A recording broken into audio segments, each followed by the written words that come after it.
Okay, Um, I'm going to start recording now. okay. So, welcome everyone to the Call of Cthulhu, Pulp Call of Cthulhu Gaslight, Shrouded. What do we call it again? Shrouded Whispers in the Gaslight. I don't know. It was good. I thought it was neat. So we are doing a Pulp Call of Cthulhu in the setting of Victorian England. So what I thought I'd do is give you a sense of the background of the how it's going to be run, but also a sense of the environment and the world we will be storytelling in. I'm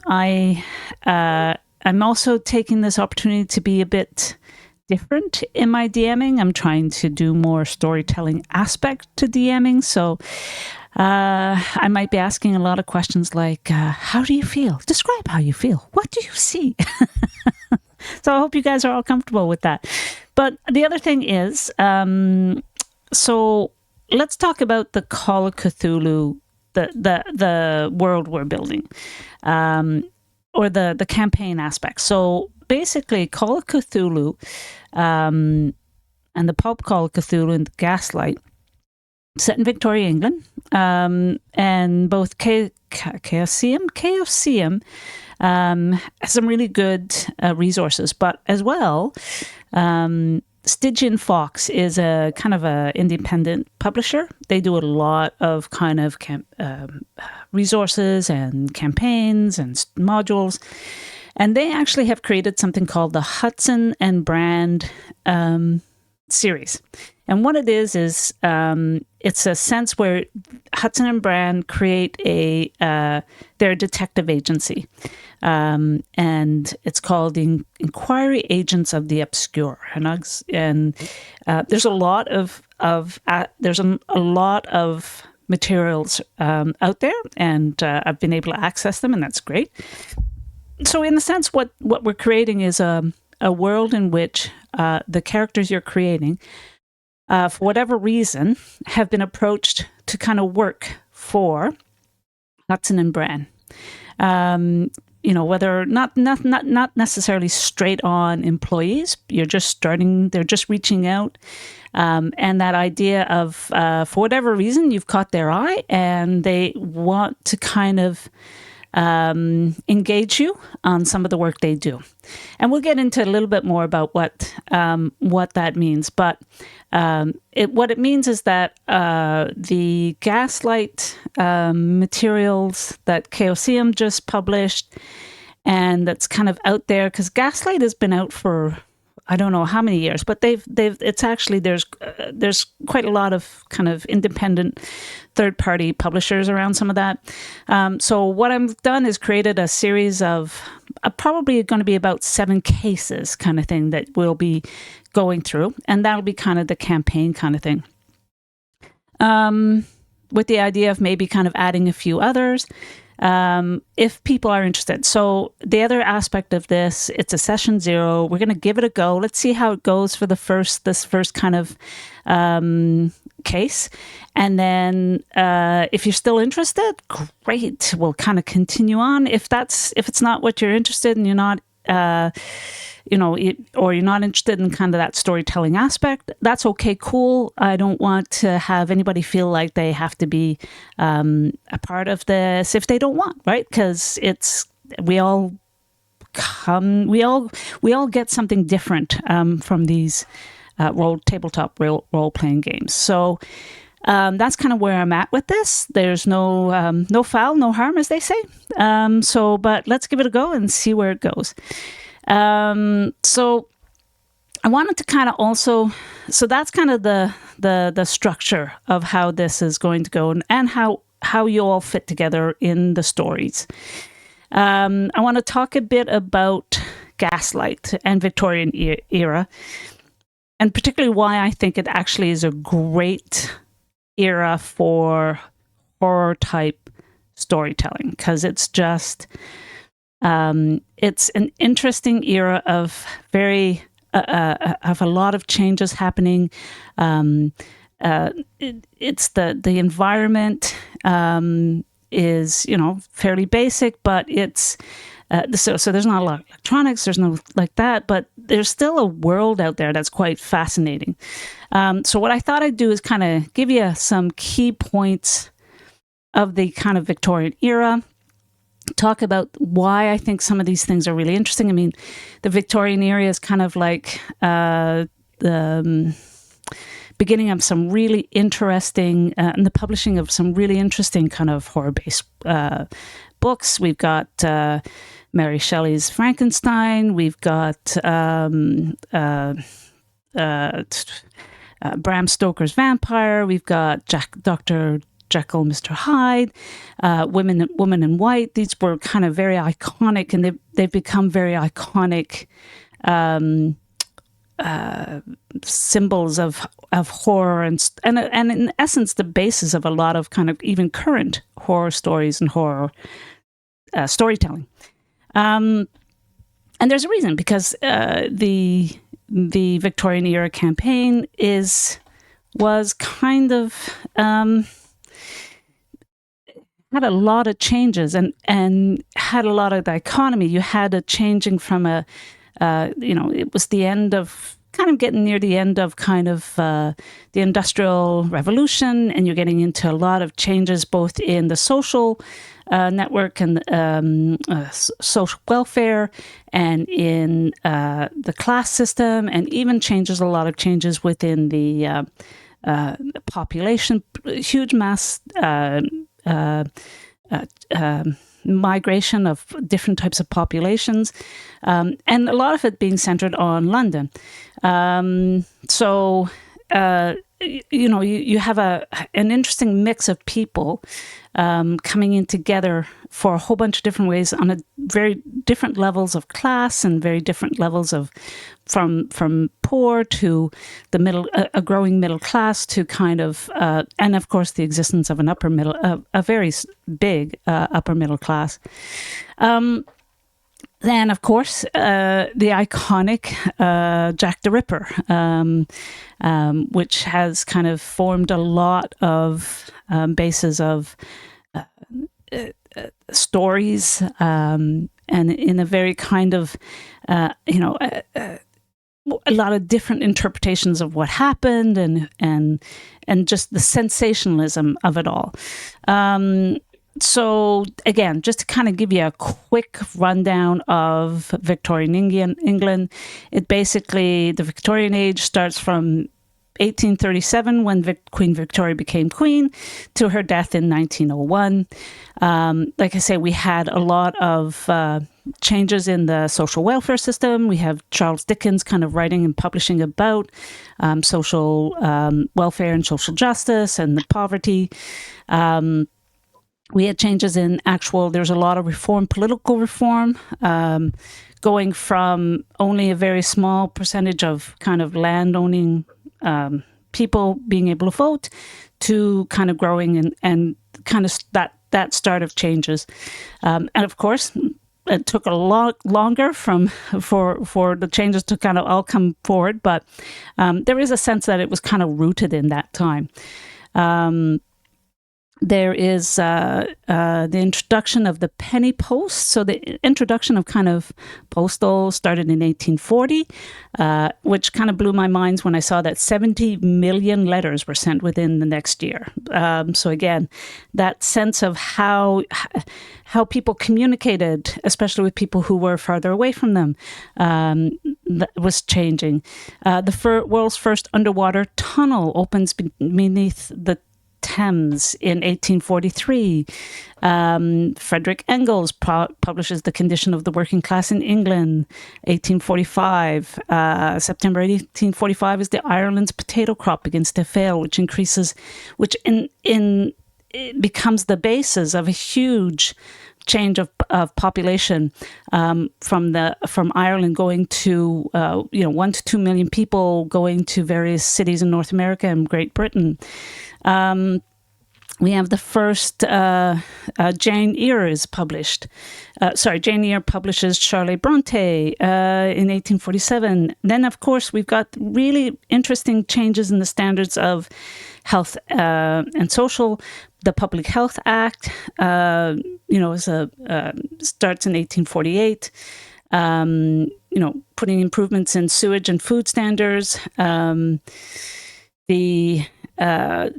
Marx moved to London. We've got infant vaccination is made compulsory in 1853. So you got a lot of these kind of health and social changes. Florence Nightingale sets up her Nightingale Training School in 1860. It just kind of, there's issues here with regards to, an interesting thing with regards to Victorian England. They started to have, that's the era in which you start to have a sense of childhood, that there is, children, the development of a construct of childhood, which is interesting because, in the middle class, there was a lot more attention to children and their education and their social welfare. However, with poverty, you still had children working in the streets, working in factories, in running a lot of orphans because of the issues of poverty and health, and so very kind of dichotomy in that kind of sense. In one hand, you have people who are very rich or well off, and then this poor parts of London where people were crammed and crowded and ill health. So yeah, I think it makes an interesting things. 1888 was the Whitechapel murders, which is the start of the mystery of the Jack Ripper. Oscar Wilde publishes The Picture of Dorian Gray, another interesting kind of horror-based book in 1890. And that's kind of things. Dracula is actually published in 1897. And what I thought was interesting, the publisher's War of the Worlds was published in 1898. So that's the world of Victorian England, specifically probably more focused around London than anything else. And this is the world in which we are dealing with, in the sense that it's a world in which there is a lot of horror from a kind of humanity point of view, but also there's a lot of mysticism in Victorian England. There's also a lot of superstition in Victorian England. So there's that sense of, even among the people, there is a popularity and a fascination with regards to death. They had London had an underground railway, specifically only to transport the dead from central London out to the graveyards further out afield, so for burial purposes. So there was a sense of ceremony around death that was quite fascinating. There was very popular to have things like pictures of so when people die, they were dressed up and you'd have family portraits. And again, it's strange, but rather fascination with death. So that's the world we're creating and living or playing in. And that's kind of what I'd like to, what you want to keep in mind when you create your characters. Now, I know some of you might have created characters already, so we can get into that as well. But for those who haven't, the character creation, the character mancers are quite interesting. For me, it's a good tool. I've done it a couple of times, and so yeah. But before we get into that, does anybody have any questions, thoughts, comments? Come on. Nobody?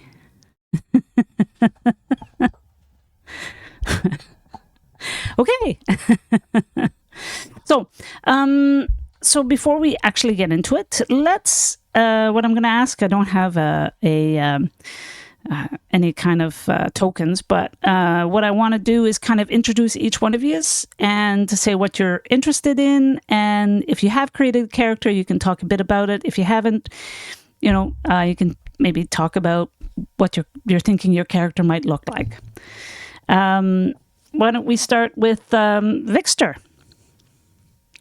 Oh crap! I got a bloody nose, so I had my mic off. I got a big clinic stuck up my bloody nose. No. Is that Yeah, Debbie? I feel like you're beating me all up already. No, I'm just kidding. Jeez, are you okay? No, I seriously do. I'm having a I bloody know. nose. I'm just saying, are you okay? Well, yeah, and I had to go run it. So I missed a little bit because I had a running gap, a new Kleenex box, because of course this happens, and I pulled the last Kleenex out of. Anyway, the drama. The begins. drama. Are we allowed just to pick one of the pre-gens? You can. The pre-gens were actually, yeah, you can if you want. Yeah. If you want, you can just. I don't have to if you don't want me to. No. I'm. If you want to pick one of the pre-gens for the story, that's great. And if you want to create a different character afterwards, that's okay as well. Oh, it's just I saw on the Discord people were saying they want the chemist or the zoologist, right? So I thought, oh, okay. So if we can pick a pre-gen, I think I like the idea of Honest John. Honest John? Yes, please. Okay. And okay, yeah, digging around the sewers. Why not? I'm a public servant. I do that every day. But I'm excited about this because I do have a history degree. And so I always am excited when we go to different historical periods. I'm excited, and I really enjoyed that introduction. Kind of gives us a nice idea about, okay, what the setting is and what the social norms are. And that will be very helpful for role-playing the characters. So thank you. Cool. All right. We're going to go with Quill. Oh, there you go. Throw me in it. Well, I was going to create my own character. Okay. You want me to talk about my own character? Sure. We can create it later. But yeah. Yeah. So anyway, I thought it would be fun given the timeline and things like that. I would like to say, being from Northern England, that the North was very, very important during this time. It's what gave London its money. There you go. Being oppressed by Southerners always. But yes, interested in the idea that London, like many other big cities like New York and Paris and things, has this kind of a lot of stuff going on, street urchins and things like that, a lot of newcomers coming in, a lot of new discoveries and new things like spices and coffee becoming more available.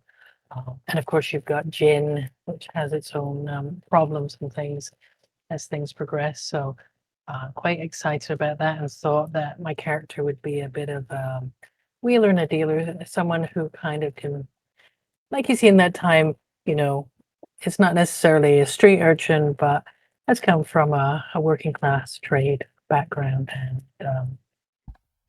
can also mix with, the young men who like to race and have gambling and things like that. So that's kind of where I am. But interesting era. A lot of things going on at the time.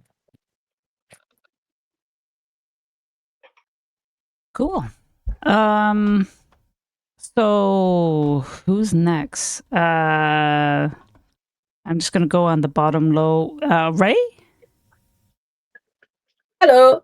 I was like trying to prepare for the game, so I made a character, but I'm happy to make a different one if it fits the story better. Because I basically got a little obsessed with the Mummy, the OG, the Mummy, like from the 1990s, Yes. And I was like, yeah, totally. I was like, what if I make a Rick O'Connell kind of character, but they look like Winona Ryder when she was like in the 90s. So so I kind of made that kind of character, cool. like a kind of like they want to be the hero, but they're witty and they're wisecracking and they're a little bit annoying, but it's charming, really, and they get themselves into scrapes, but it's okay. They can shoot people and they're good at that, you know? I think that's fabulous. Yeah. Yeah. That works. Yeah. Cool. And I actually put points in like brawling and stuff for once. Like I actually have points in handgun for once, and I never do that. So Did you use the character creation thing? How did you find it? It was good, so it worked, but sometimes you get a bit of a glitch where if you choose an occupation and then you change your mind, it does glitch for a second. Okay. And you just reload the page and then it comes back again. Cool. But it was really, really helpful, especially with the idea of like the extra bits, like the extra traits and stuff that you get. Yeah, very helpful. So yeah, definitely, yeah, worth it. Cool. Yeah. Cool. That looks great. I just opened up and it looks fabulous. You took the smooth talker and the resourceful talent, which is fabulous. I have to say, I didn't realize when I first set this up, I had loaded the compendium, but I didn't realize you then had to go in and share the compendiums. So, Ray, if you want to create a different one, because there's a lot more options, but this is fabulous as well. So yeah, I can create a new one with different. Yeah. Okay, fabulous. And so so then there's how about Andrea? I haven't made a character. I was just looking at some of the pre-gens and I saw that there was a zoologist who's interested in cryptids, and I was like, that sounds great. I really like that idea. So whether I tweak it or I use that as is, I thought that might be a really fun base. And I wasn't sure if, I know for like, let's say the last Call of Cthulhu, spot hidden and listen were like some of our big skills that we use. Are there certain ones that we should keep in mind when we're making our characters that are going to be like more prominent that we should kind of all keep in mind, or? I think it really so here's what I'm going to say to people is that if you whatever you want to create, you create it. If we feel that there's something lacking in the in the group, which you might need for a case, I think because the idea is that Hudson and Bran have their own kind of resources, so they have informants, they have connections with people in different various classes, so they can kind of assign somebody, or they'd have an option for you to kind of like say, you need to find out what's the word on the street. Well, there's a couple of street urchins that they pay, they've kind of made a connection, and that can give you advice and stuff like that. So I think that's sorry. And that's, so don't feel like you have to. But I would imagine that things like, but again, it's not necessarily have to be that everyone has to have like spot hidden or listen or anything like that. You can take a look at each other's, and especially, the if you wanted to pick the pulp ones, the pre-gen ones, then you can look at those as well. But again, it's all really, I wouldn't worry too much, because there's ways to kind of deal with it if it comes up as an issue. Just like when Calyx ran theirs, the ability to kind of pick up a couple people who could pick locks. Yes, very useful. Was very, very useful. And so I kind of bored that. We had to save our shoulders, we only get to a person. All right. So which one's the zoologist? Jane Griffin. So it says Jane Griffin, Zoological Explorer. So they kind of have, again, at this kind of being a juncture of science, but not really having a wide scope of the world, but trying to look at things through a scientific lens. Yep. That, which creatures exist or don't exist, what is rumor, what is just yet to be discovered. And so she has some like travel experience and like biology and things like this.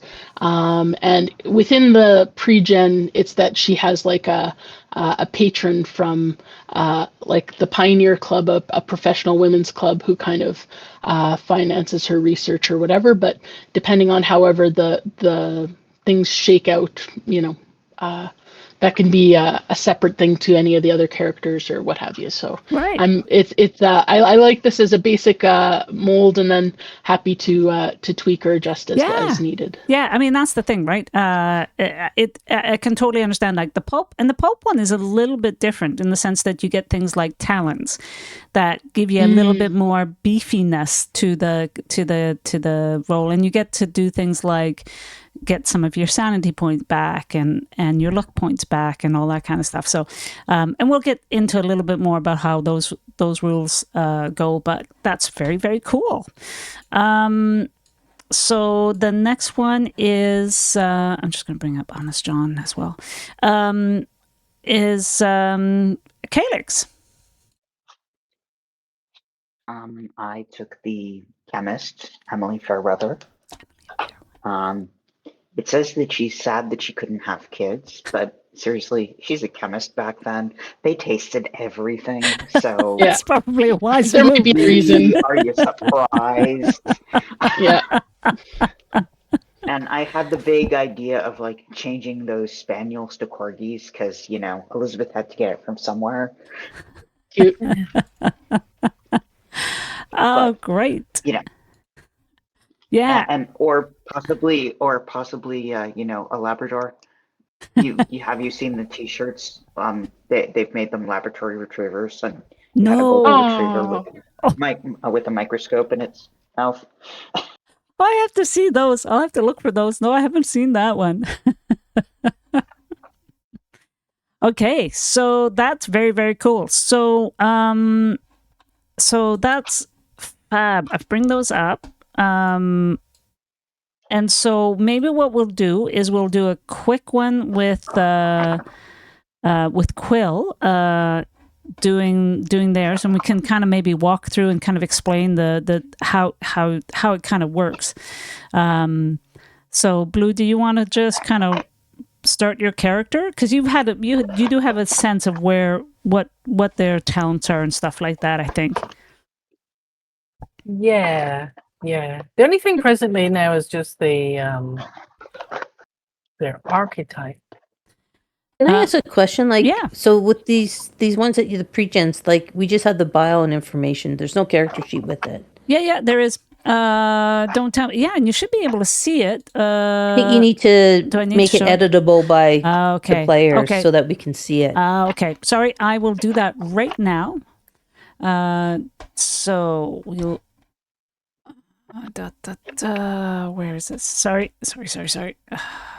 Oh no, don't be sorry. I'm just like I can see his bio, but I can see his stats underneath, but I can't actually get into. You can't get into it, okay. And that's just you just edit and you just make it. So that in players. All players. Yeah, all players. Fabulous. Yeah.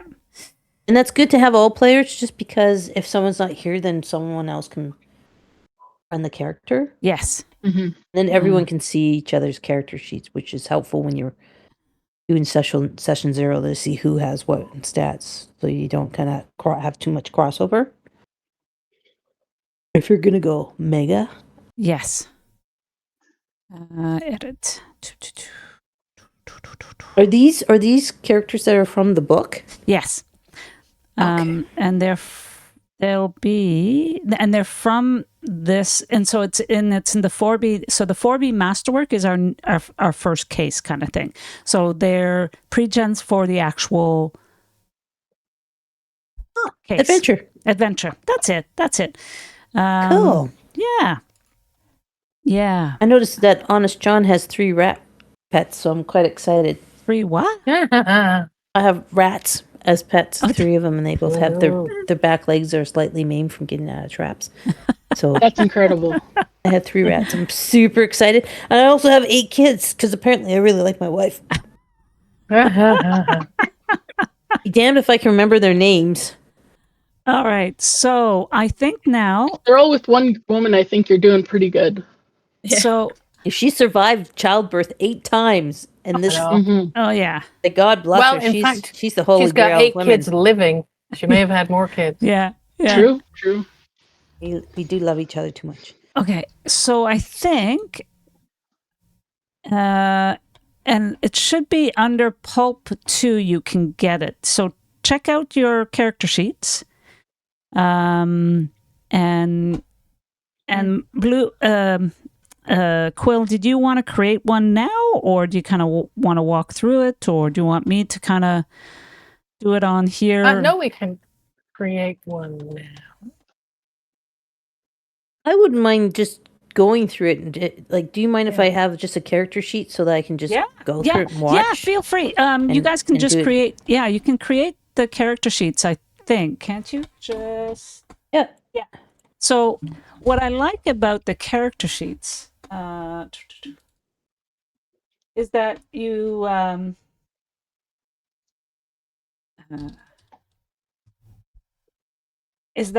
it kind of does all the calculations, which can be annoying though if you hit like a couple of bad rolls.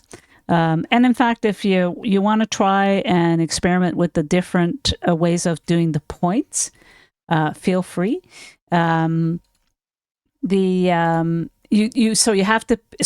launch it, you name it, you have to do the setting is Gaslight, you have to hit that, and then you have to hit your Pulp Call of Cthulhu or the Pulp Cthulhu.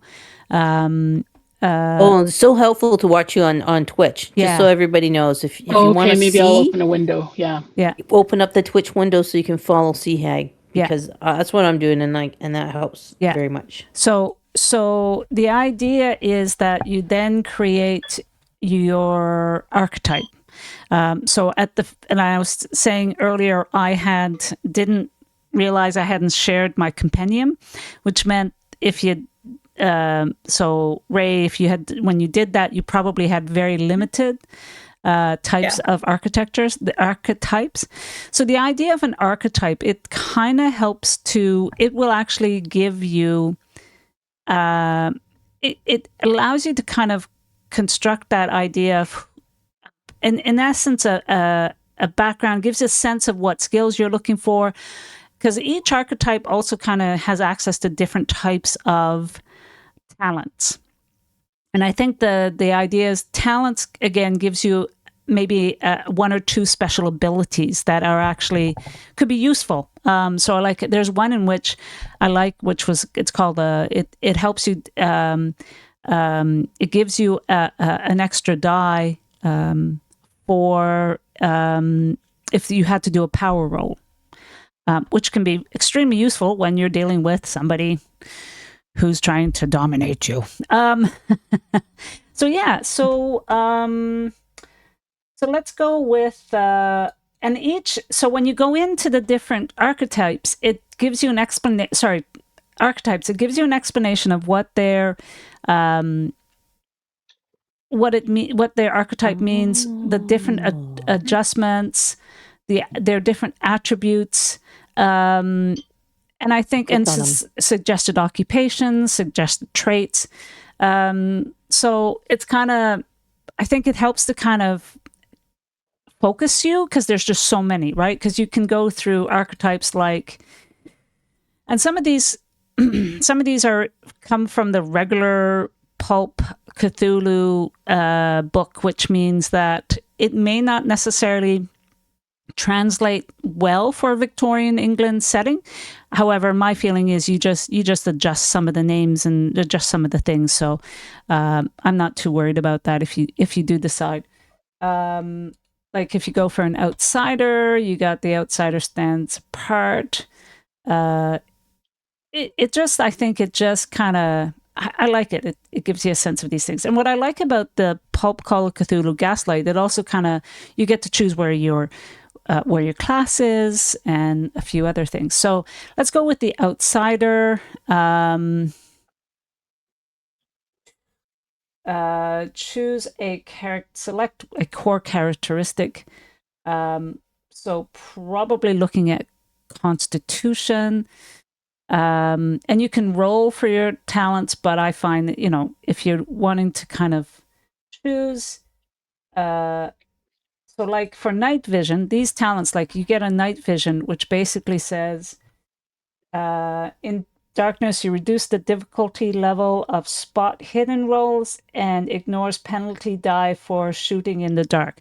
So when you're thinking about someplace like London, because of the lack of lighting, the very heavy fog and pollution. Often, and you're going into kind of alleyways and very narrow walkways. Not a lot of lighting, so very dark. The setting is, in a sense, especially at night, can be very dark and limited view. So having something like this will help. And then you go with, geez, where's my next one? Sorry. Let's look at that. We've got Lucky. Lucky gives you regain an additional 1d10 luck points when luck recovery rolls are made. So again, if you're looking to be free with your luck, then this kind of helps to boost that as well. But actually, my favorite, and I was going to hope to find it, is... Sorry, I've got like 3 different monitors set up. Where is it?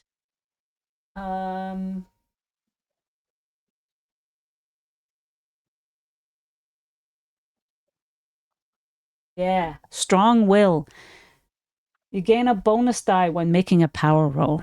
So again, when you're dealing with things like, I think that's a really good little extra thing. And again, you can look at this and think about who your character is and help to kind of figure out which one would work for something like that. So skills, that tells you the skills you're looking at, suggested occupation, suggested traits. So once you've kind of figured out your archetype, your talents, and your characteristics, you go to your next one, and that's where you start to roll. So you can do 3 different types. You can do roll all, you can do what they call a point buy, or you can do a quick roll. So it's kind of a bit like the stat array. I'm going to do a quick roll all. This is interesting. Power is 40. And you can actually go to the chat and it will tell you what your stats roll. So the reason why it was 40 was because there was 2 ones. So I might say like, okay, that's a bit of a penalty. We can re-roll some of those. Unfortunately, it doesn't allow you in the Charactermancer, but there's something I think afterwards we can look at some of those rolls and allow you to re-roll and add and edit that and change it up a bit. But we're gonna go with that, and then we go next. Next is your suggested occupation. I was trying to think. What was it that they suggested when you went back? I'm going to go back to the archetype. They suggested occupations of artist, drifter, explorer, hired muscle.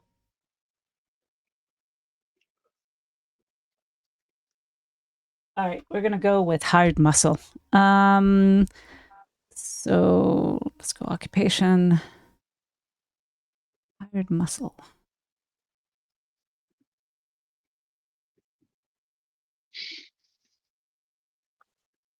Hired muscle. Pick that. And then it just you can choose one or the other. I think sometimes when you have different types of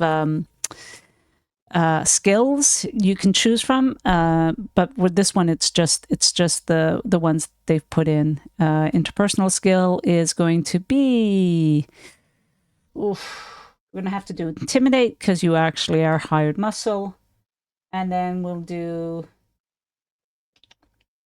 let's do charm. And then next, you can, what happens is it then sets up what the points availability. So it's done all the calculations for what's available. So archetype, you can fill in any of these. Occupation points, you can fit in the middle. And then your personal ones, you can sit here. So for somebody like this guy, probably let's give him a little bit of Okay, he's got charm, so we're going to pump that up to, let's add another 40. So I'm just going to add just numbers. Climb, let's give him 40 there. Oops. 40 there. He's not going to have a great credit rating, but let's give him, I forgot to look, so they'll tell you what the credit rating is, but he's not going to be that well off.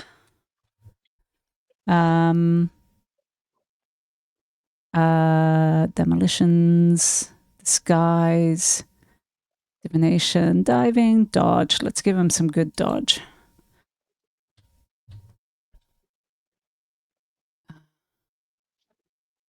And then fast talk, first aid.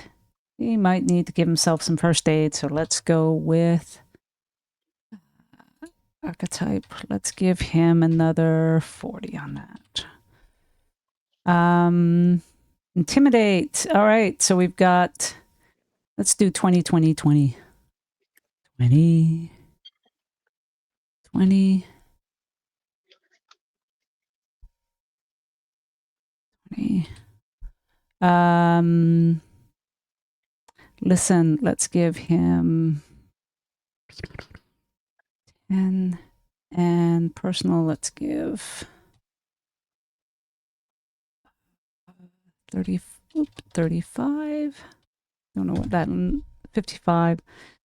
Actually, oh, it's too bad. So you can go back and can also play with this a bit more, because we have a lot in the occupation that we gave him stealth. So let's give him another for 15 stealth, and no, that's, nope, sorry, that's not what I wanted to do. I wanted to do 15 stealth, and let's do 50 in occupation. Track. Let's do 40 in track for now. Because if he's hired muscle, he has to track people down. Let's do 15 there. So I have 55 left in my occupation. I'm just going to, let's put it in there. Okay. So we've got this. I should have put brawl. I forgot. It's at the bottom that you have to do all your kind of brawl and things like that. So we're going to actually, let's take it out of psychology.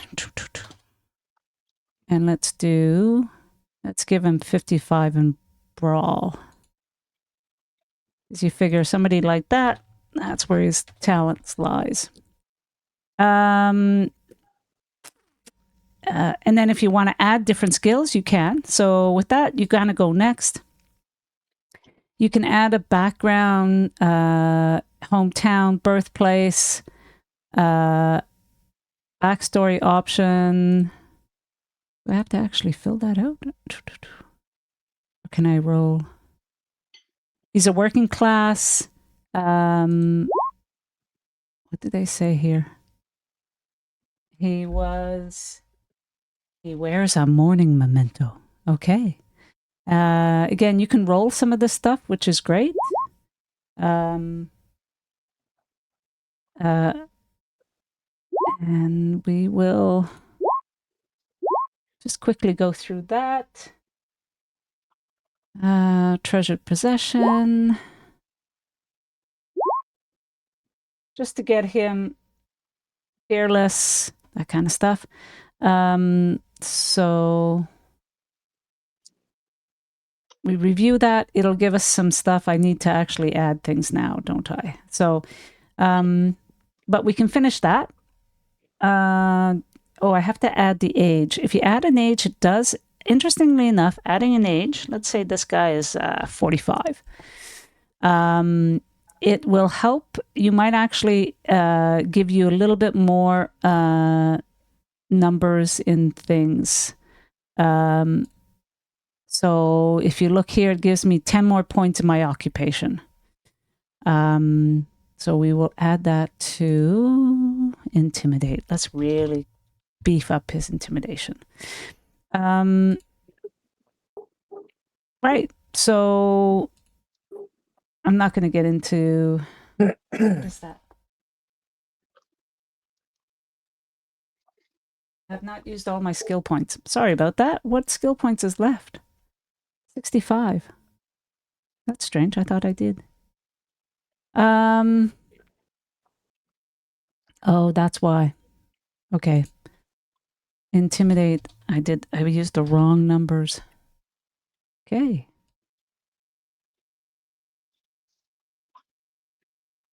And I'm not going to worry about... Why is that saying that I haven't used all my skill points? 10. Okay, fine. We will add 10 to this. Okay. Obviously, I still need to figure this all out well. So this is enough. I'm going to not worry about the home time or birthplace right now. We finish and we've got the character sheet. So he's got... His talent is he's got good night vision and he's got strong-willed. His appearance isn't, he's not that good looking. That's okay. His power is low, but that means his power roll, strong-will will give him a little bit of better advantage on that. Technically, I could say re-roll that and just edit and change it a bit. He's got his sanity is 40. Did I do his luck is 70, which isn't bad. So yeah, so that's how you create a character in pulp, a pulp Cthulhu character on Roll20. Any questions? Just going back again, when you did the editing, just remind me, did you do the roll all and then edit afterwards? Yes. So what you can do is when you do the roll all and you go into your chat, it should tell you. So it tells me here what I rolled for him. So like I say, I rolled a power. So let me just roll over this. So I had 2 1s, which isn't great. It's 3d6. So I could actually say, okay, let's take a look and roll.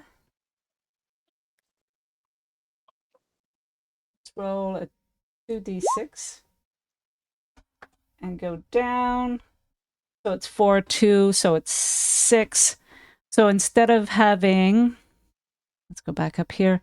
Instead of having 40, I just add it up and say it's, so it'll be 12 times 5, isn't it? Sorry. Sorry, can you do that again? Because an ad popped up. Oh, sorry. So We just want to make sure we have the Yeah. visual to go with it. yeah. So what you can do is, so like I say, when I'm in chat here and I look at the stats I rolled, I can tell that this one was really low, 40. So it's 2 1s and a 6, which I think for our, just kind of be open to things, I'm willing to let people kind of re-roll their 1s. So with this one, I went into the, if you go to the very side, you can't really see it on the screen right now, but if you go to your screen, there should be one with a D20 die. If you click on that and then you go to your D6s and you roll 2, because he had 2 1s, re-roll 2. It came up as a, did it come up again as a 6? Wow, you gotta love Roll20 sometimes. So 6, I would say that then I do your own calculations about this. So power should, instead of being 40, it would be 6, 12 by 5, right? Yeah. Sorry. I think it's 3d6 times 5, right? You'll see it on your own thing too. So 5 times 12 is 60. So you can go in, you can edit and change that to 60. Okay. And I'm happy for you guys to do that as well. And then change that back out. And it helps to kind of even things out. His appearance, I'm kind of happy to say his appearance isn't that good looking because, he's a 45-year-old intimidator. He's probably been on several fights. Let's just say in the background, he did some illegal prize fighting stuff. He's probably kind of got his broken nose. Why does it say appearance 50, but 45 here? That's interesting. Why did that do? Anyway, still not quite sure about that. So it doesn't look like we rolled any ones on that one either. So anyway, not quite sure about what happened there. Why? Because it adds up to 50. Yeah, but it says but it's wrong 45 on that sheet. It says 45 in the sheet, which is why I'm just like, I'm curious why. But everything else seems to be education. Yeah, it seems to be all right. But anyway, I'm not going to worry too much about that right now. So that's how you can do it. So that's how you go back and you edit if you want to re-roll and your main stats. The problem is if you re-roll your main stats, it may, which affected maybe your points. I don't know if it changes and gives you more points. If that's the case, that's why I would say that if you have some ones on some of your main key statistics, characteristics that impact your stats, re-roll them on the actual, at the time you actually create your character sheet, and we can go from there. Or if you want, we can talk about rearranging things and just if you tell me what the differences are, you can add more points to your skills after that. Any questions? Sorry. So does that mean like if we had, so let's just say like that power went up by 60. Yep.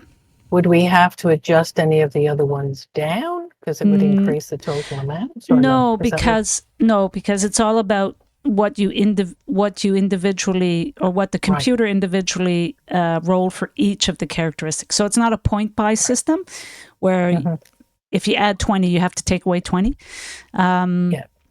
What it is you're basically kind of correcting a bad roll. Okay.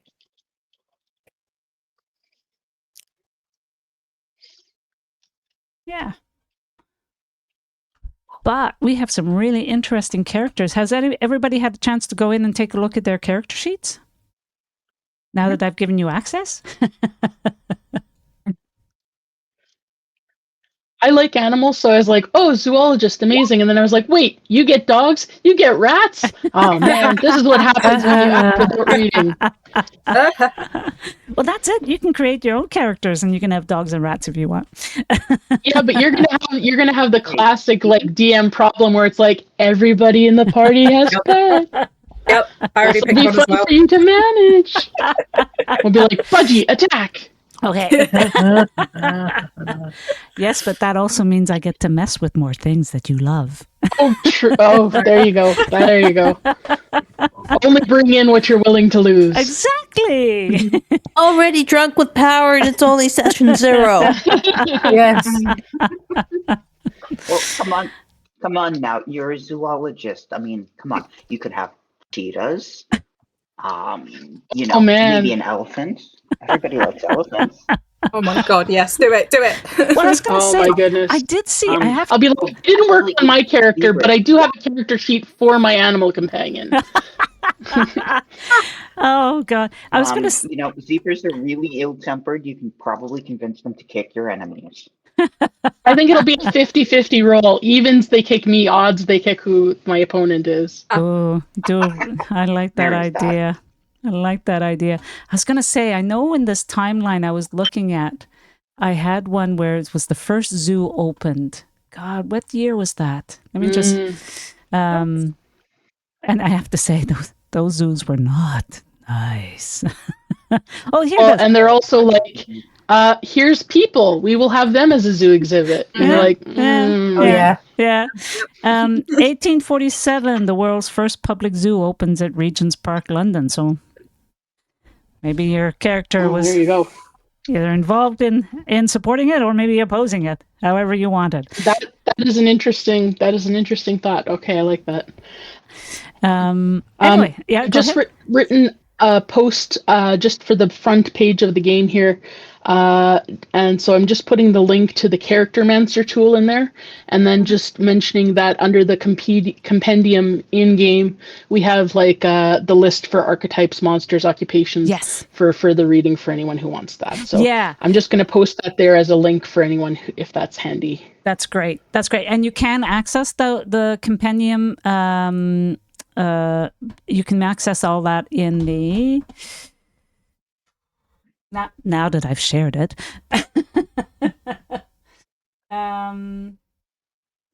Yeah, it gives you a whole bunch of different types, and then you can go into this each one, and it'll tell you a little bit more about it. Which is really good because you can actually create really very interesting, complex characters, which I like. I do like the Pulp Call Cthulhu.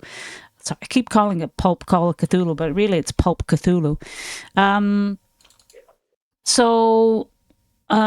If you each had a chance to take a look, I'm going to get you. And I don't know, Quill, where are you at with creating your character?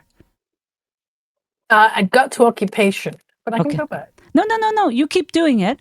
What I'm going to do is get each one of you to bring up your character and tell us a little bit more about them. I know it's kind of pre-gen, but in your sense, here's the question I have for you is, given that, because the interesting thing about these pre-gens are this module, this case, isn't necessarily in the Gaslight. Sorry, it's in Gaslight Call of Cthulhu, but Hudson and Bran is not a part of the Gaslight Call of Cthulhu Chaosium book. So that idea is that all your characters need to have a reason as to, or not need to, but I want you to think about the reason why they would have been called on. Why did they catch the attention of Hudson and Bran? Why would they have been approached by Hudson and Bran, or thought by Hudson and Bran that your character would be interested in working on these cases with them, or working in? And so, in essence, the idea is that these characters, they're not full on knowledgeable of all the horrors that are out there, the supernatural and all that kind of stuff, but they've been touched in different ways to know that the world is not what it seems, and that there's more out there, and that some of it is very evil.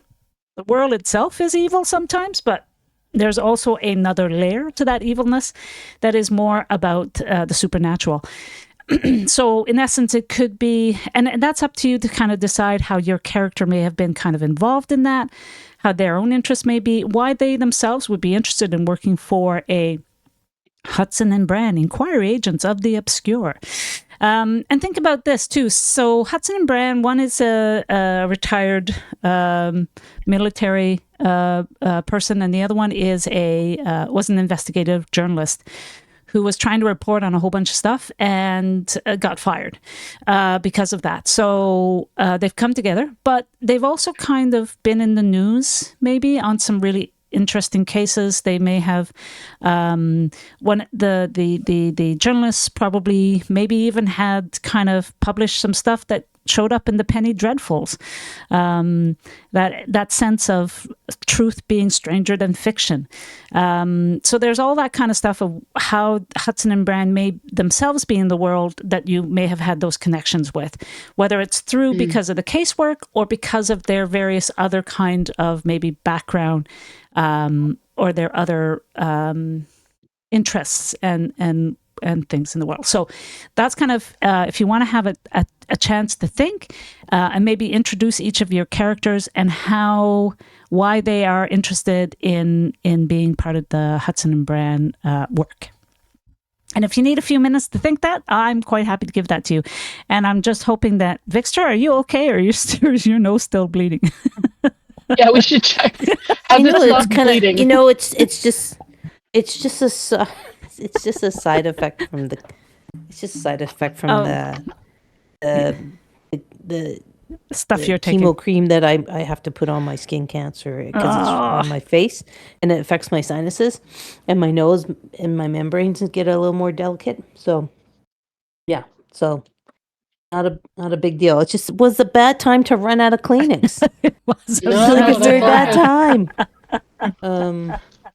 But can I jump in and just get into Honest John? I really like Honest John. I'm not creative enough to think of Honest John, so I love it when you get a module that gives you really cool pre-gens that you can just dive into. And I think as far as Honest John, he grew up a street urchin. He got into the craft, if you will, or the occupation of toshing. Just by being a street urchin, and toshing is scavenging through the sewer systems and the shorelines of the poorer parts of the city, right?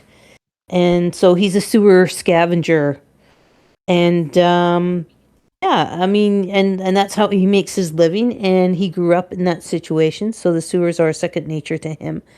One thing though is that he has come. As far as the supernatural, he has seen obviously bloated dead bodies, parts of dead bodies, weird shit in the sewer. He has seen, and the sewer, like any part of the city, is a territory that's run by different gangs or organizations, if you will. And he himself is a part of one. And I'm trying to just see. Oh, he is de facto leader of a small group called the Lambeth Lot. That's his little gang of sewer scavengers in his little section that that's their territory and do their thing. The problem for him is that he always had run-ins with this one guy whose nickname was the Crawler. And he sure as shit thought he saw the Crawler take a shotgun to the chest, fall back into the sewer, and there's no way anyone could have survived that. A couple months later, he saw the Crawler again through a busy street, busy crowd, and there's no way he could have survived. So, Honest John has now got this thing about something's weird with that Crawler guy. Like, how did he survive that? How did he come back? He thinks the guy died. He thinks he came back to life. And ever since then, he's been visiting church a lot and hanging out with a reverend because he's trying to get some kind of sense of how this person could come back from the dead. And so he does have a relationship with the local reverend at the local church, and he does a lot of charity work, having grown up poor. He knows how important it is to give back and all that sort of stuff. But for him, that was the first thing that made him think there is something that we don't understand, that there may be some supernatural powers alive and well on the streets and underneath the streets of London.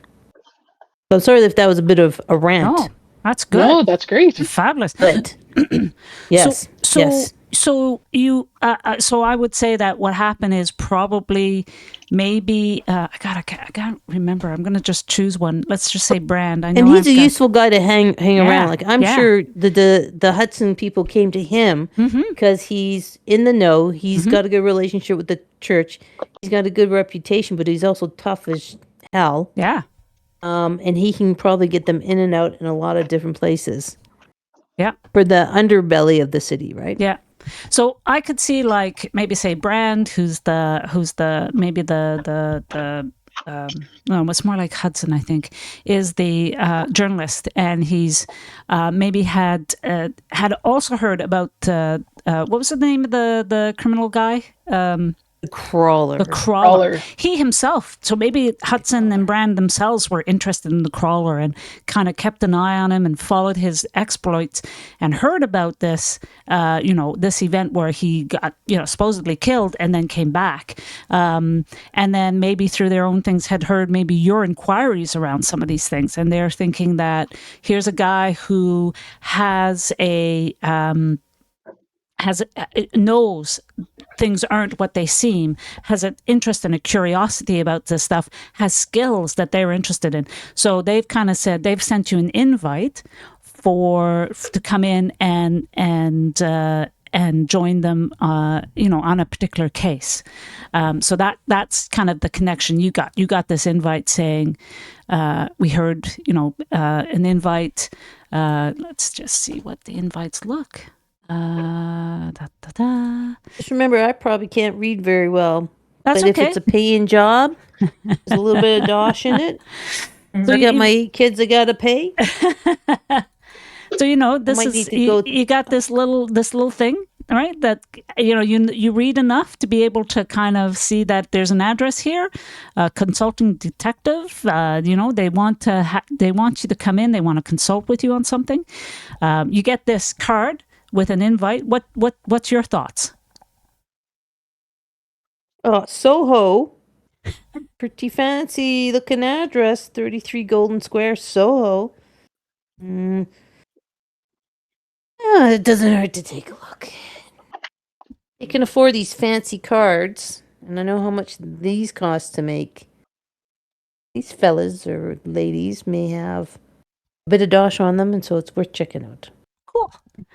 I'll make sure my wife doesn't get pregnant again, so. Yeah. I'm intrigued.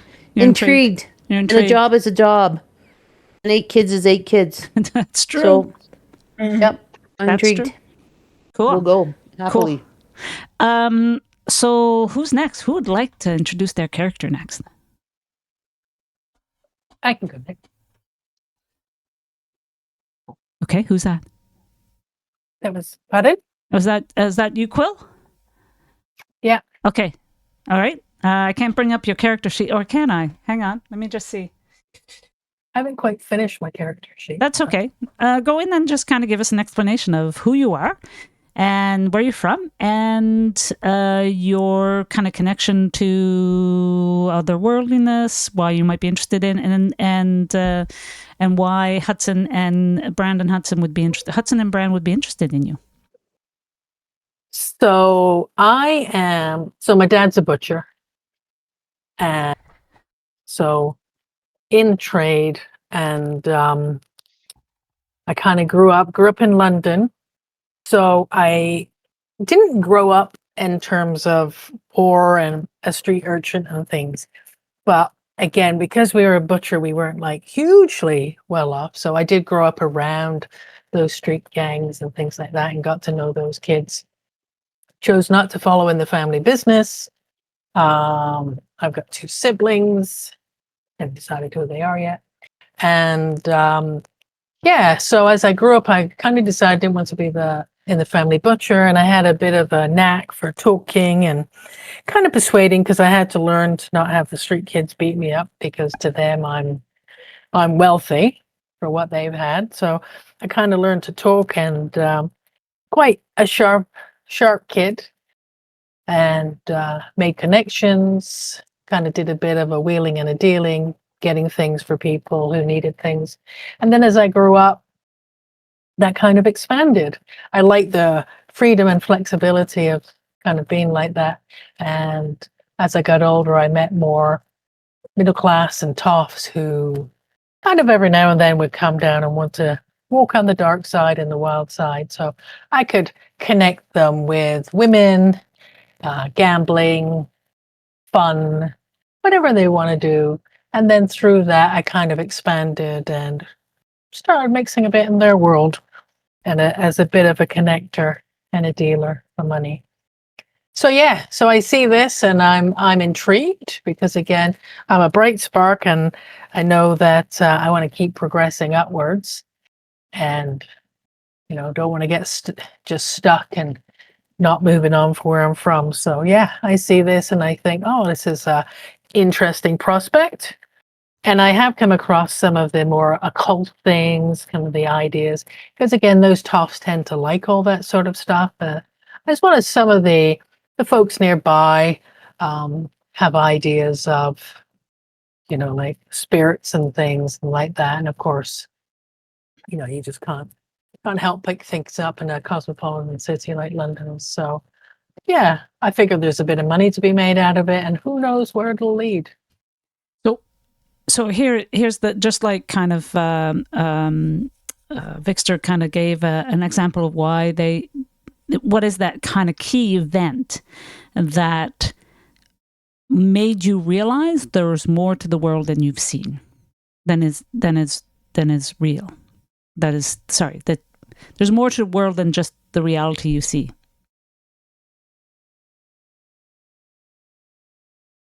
Hello? Like you can't help but walk through the streets at night and get creepy hair on the back of your neck and see shadows in the corner of your eye and things. And, there's a part of me that doesn't believe it, but I do have a feeling that I saw my grandmother after she died, because of course we had the coffin in the house and I thought she came and visited me, kind of thing, which creeped me out and was a bit scary. But there is a part of me that has a sort of half belief that there's more to this world than we can see. So I'm not actively saying, oh, it's all rubbish. I'm not a religious person. But, a few of my little experiences have kind of hinted at that. Okay. Even though I tried to persuade myself while I was just dreaming about my grandmother. But, she squeezed my cheek and called me sweetie, as she always did, and told me to take care of myself. Did she? Did she give you any portent? Do not go into the dark. No. Oh, no, really. What she was is I could be anything in this world that I wanted to be. Oh, cool. Okay, so I could see the retired military guy kind of seeing you and maybe hearing from his own kind of upper middle class connections about this guy who could get you what you want, and seeing somebody who can actually be able to traverse the various the social classes, and being able to be a kind of somebody who's not necessarily comfortable in each of the different classes, but has the ability and connections to make those kinds of to travel between those three different worlds, the kind of lower class, working class, middle class, and then the upper class. Maybe he's actually, was out with some of them that you took to some gambling because he wanted to figure out whether you might be interested. Maybe you told him about the grandmother, and maybe you guys had a discussion about this, and he's understanding that here's a guy who, again, is useful to us and also is open to having cases and working in areas where there might not necessarily be it's not going to be what you would he's not going to not believe what he hears sometimes. So cool. And do you have a name for your character? Did I miss that? My character, so far I've called myself George Thwaite. George Thwaite. Okay, George. Thwaite. PH. Okay. Okay, so who'd like to introduce their character next? Well, can I just jump in and say Tweet sounds very close to Hunt. I'm just It's not tweet. It's tweet. As in, tweet sounds very close to twat. sounds like Twat.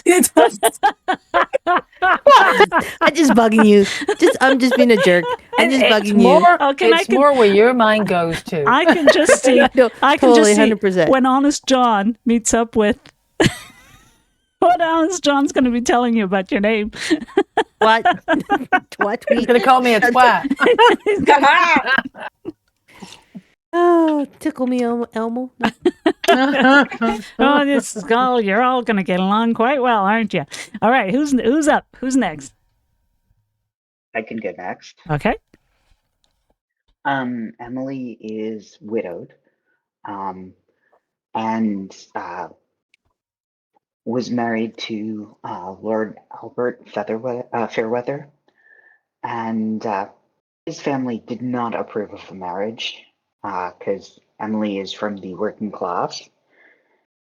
However, his great aunt took them in and been supportive, but he's dead now. And Emily's been doing what they can to, make ends meet, but it's not going so well, and it's only going to be so long before great aunt Matilda passes on. But they're really, really close to a breakthrough. They can smell it. They've also been doing a little bit of lecturing for what was the organization? There's a rep here somewhere. And I can't see it now, but there was some lecturing going on, and I'm going to guess how they hooked up with the what was the organization again? I'm sorry. That's okay. Hudson and Bran. Hudson and Brand, yes. And I'm going to take the wild guess that since they're so desperate for money, they were very enthusiastic to come aboard. They also are very skeptical of anything occult or metaphysical, especially after there was a seance to contact the late Albert. However, the medium was a total fraud, and Emily saw right through that.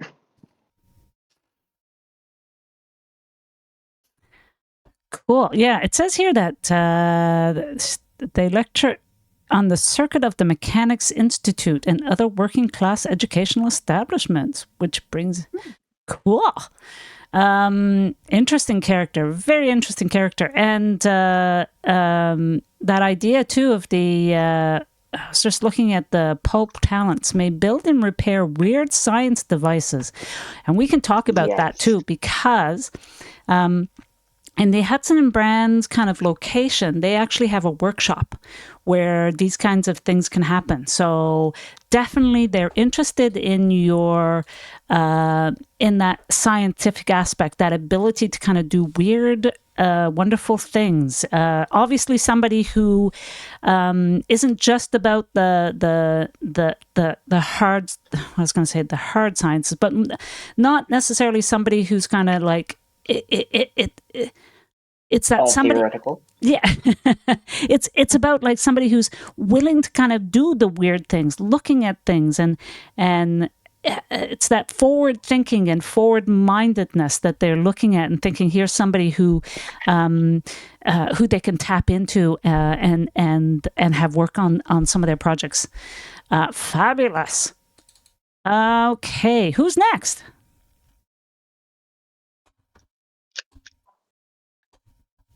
I can go if you want me to. Sure. Yeah, cool. So I did make a character, but at the time the options were slightly limited with the occupations and archetype and all that. So now I've been enticed by the different archetypes. That's good. And I saw Swashbuckler. Oh, so cool. if anyone's seen the film Princess Bride, I'm basically going to rip off Wesley from the Princess Bride. Sounds very right for you. That sounds so right. That's my character. I've made Bellamy the Dread Pirate Valentine. That's who I'm in the process of sorting out right now. Oh, that's fabulous. And they were a farmhand in Norfolk, and they worked for a rich family, and they fell in love with the daughter of the rich family. But alas, the family have married her off to this prince, and they were so upset by it that they ran off and became a pirate. Well, they ran off, went to the high seas, and were kidnapped by a pirate, became a pirate. But now they're on their ventures as a pirate. They came across some very weird things, animals of unusual size, and big rats, and swamps and quicksand, and that made them kind of like think to themselves, "Oh my God, there's more to this world than I thought. Jesus Christ, I want to help." And they wanna try and investigate these unusual things that they've come across more. So they heard about that the two guys, the organization, and they were like, "Hang on a minute." In a message in a bottle, they read it, and they're like, "Hang on a minute, these guys know about this stuff. I need to talk to these guys." So they've come to Soho, and they're living in Soho now, trying to find the guys to track them down so they can help them understand more about the world. But they are still upset about their poor Daisy. Her name's Daisy. And what's a pirate without a parrot, right? So you can have an animal companion. So we have a parrot now. I haven't given the parrot a name yet, but we have a parrot too. Okay. Ta-da. And so I think, so Hudson and Bran, they heard about this weird character in Soho who has a parrot, and walks around Soho with a bloody parrot on its shoulder. Now, Soho is a rather well-off thing, so I would say that you probably were quite successful as a pirate. I would assume you would have a fair amount of money, not only because you can live maybe in Soho, or maybe it's not. Maybe you've conned somebody and you're doing that. And obviously, though, you have a bit of eccentricity, which have caught their, everybody's talking about it, and they're looking at you, and they know you're looking for them. So they've kind of said, okay, well, let's see what this person has to offer us, and why they're interested. So you yourself have got an invite to come and meet up with them. That is fabulous. I can hardly wait until you get that character. I also want to know what that token looks like. You're going to have to give me something so I can make a token for you. Yeah. I'll use the same picture as the last person, because it kind of works. Cool. It kind of works. Cool. That works. All right. Who's next? I think there's only one left. Oh, then that's probably me. Yes, I've just been trying to make notes, so I'll have those in the notes just as people are talking. Fabulous. But I don't have a full reading of my character yet, but I thought that the way that maybe they connected was they actually approached the reporter. So they saw that they were writing about strange kind of cryptid type incidents, that there was spotted these strange prints that were leading into the woods, and disappearance of a figure, and this type of thing. So they had seen that they were writing stories about some sort of strange animal type incident that, kind of caught their eye, and they actually sought to speak with them to kind of interview them for more details. What did they know? Who told them what? Did they have any photographs? Did they have any prints? And was pressing them for what information and details they had to add to their own understanding. And that's how they came to know about their background and interest in these kind of animals or creatures that are on the periphery of our understanding. This character, Jane, is very, still considers themselves to be very logical, very scientific, and is interested in that boundary, because especially at this time, that boundary is so fluid as to something you know or you don't know. There are discoveries being made all the time. This is a time where you're digging up dinosaur skeletons and going, I guess there were dragons, I guess. Like there's these giant, creatures that are not walking around anymore. We're seeing these bodies wash up of sea creatures that have never been viewed by the human eyes. And so clearly there are things that are out there in the world that we haven't documented and dissected, but that doesn't mean they don't exist. And it would actually be unscientific to believe that somehow the limits of creation extend only as far as our textbooks.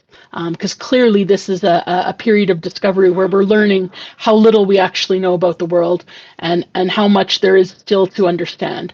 And so she's taking all of this information about whether it's mythical accounts of creatures, whether it's or folktale, whether it's incidents, and trying to see what information could perhaps connect those, and are there ways to document or to understand what perhaps multiple incidents could be pointing to. Like, is there a being that perhaps there's certain folk stories are pointing to, and yet there's some superstition that people are doing in this community, but actually they're all kind of pointing to the outside shape of this actual creature that might exist. So these are the kind of ways she's trying to make connections. And so she's categorizing all of this information that she's learning about, through cryptozoology and all of these different accounts. And she can't say whether certain things exist or don't exist, but she sees that it would be foolish to imagine that they don't, until there's more proof of that. So she takes the documentation just as seriously as she would for any other animal, of trying to outline what would its habitat be, what would be descriptors of it, what would its diet or habits be, what are the dangers or adaptations that perhaps it has, and so she'll be able to draw on that knowledge should there be encounters or connections with those type of beings. She's not avowedly saying that this is definitely the way it is, but science is about trying to gather information and find what is true and what isn't true. And so she considers that gathering and categorizing to be vital to the discovery, as they're kind of standing on the vista looking out to the world of nature and creation, and how much there is yet to understand. Right. Fascinating. And I love this idea that you have somebody who, in essence, in the tying in of the discovery of dinosaur bones and that sense of creation, that the sense of what questions were raised about what creatures would be like this, and that sense that and a lot of people were thinking of things that would be in essence thinking that these would be mythical creatures, especially when you're talking about maybe dinosaur bones and I love the giant squid. Dead specimens were verified in 1878. Like, how do you make sense of something like that? That in essence, there is these huge beings, these huge animals that could. I think it also gives a sense of how vulnerable humanity feels when they are faced with these huge beings, that sense that people think humanity always thought themselves as being the apex predator, and yet you have these things that could hurt you, crush you, would have no problems with that. And very interestingly, things like the sense of the unicorn myth came from finding narwhal bones, right? The narwhal precisely things, and how those findings of scientific findings get then incorporated into mythological thinking and storytelling. And yet you have Jane, who more than likely, maybe in her, and I'm not trying to kind of take her over, but I could see somebody like her actually maybe seeing because this is a woman who is quite well traveled in her expeditions to discover things, and actually being exposed to more to mythological beings, and how does she then incorporate that into her own sense of self and to her own sense of her own profession and all that? That's just fabulous. And yeah, I can see her hearing and reading some of the tales being written by we'll call, I think it's Bran, and wanting to find out more, because obviously she sees somebody who shares her passion, but also her questioning of there is more out there than what meets the eye, and I totally understand that. And probably as well, they would have known she was asking questions. She'd probably reached out. She might have even sent a couple of letters to them. And they're looking at it thinking, asking those questions, and they're saying, hey, here's somebody who, again, is open to seeing the world in a very different way. And so, yes, would have sent out maybe an invite for you to come into this. I was reading through the character sheets, and I just want to point out, it looks like, and I'm just going to bring it down here. It looks like they say, in addition to the skills listed, spend 50 skill points to increase existing or gain new skills. I did see that, yeah. Yeah, and I don't know if that's the same with all the rest of them, whether there's a sense that maybe, yeah. So each of you, so Honest John, Emily Fairweather,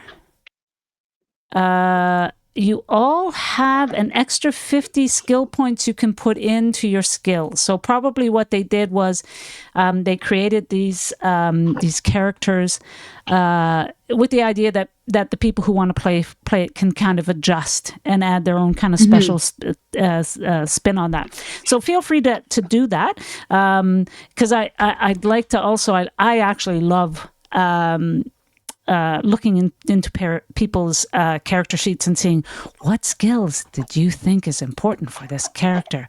And it's funny, like Honest John, he's got, he's got brawl. His brawl is like 65. He carries a large club. I mean, Vixter, I can just see you having this kind of, you do. Let me just bring that up. I'm sorry, I missed that. So you're gonna let us add some more? Yeah, because if you take a look, each one of the pre-gen characters has a notation. In addition to the skills listed, spend 50 skill points to increase existing or gain new skills. So I would assume what happened with when they created these character sheets, they probably kind of thought, they probably didn't beef things out as much as possible with the idea that you guys get an extra 50 to customize it. To customize how you want to do it. Which is really nice. Yeah. Yeah. That's cool. Yeah. Lets you kind of get your own flavor there, or whatever you want to emphasize, or if there's some element you want to bring in that they hadn't covered. Yeah. Like Honest John, he's got climb, he's got a credit rating of 9%. He drives a carriage. That's pretty good. He's got yeah, you drive. Cool. Got side hustles, man. I'm part of the gig economy in the Victorian area. There you go. Exactly. There you go. You got a survival in urban of 50. You've got lore of 20. I like how they've kind of, I have to say, these are really interesting pre-gen characters. Let's take a look at Emily. I'm just going to bring Emily up on the screen.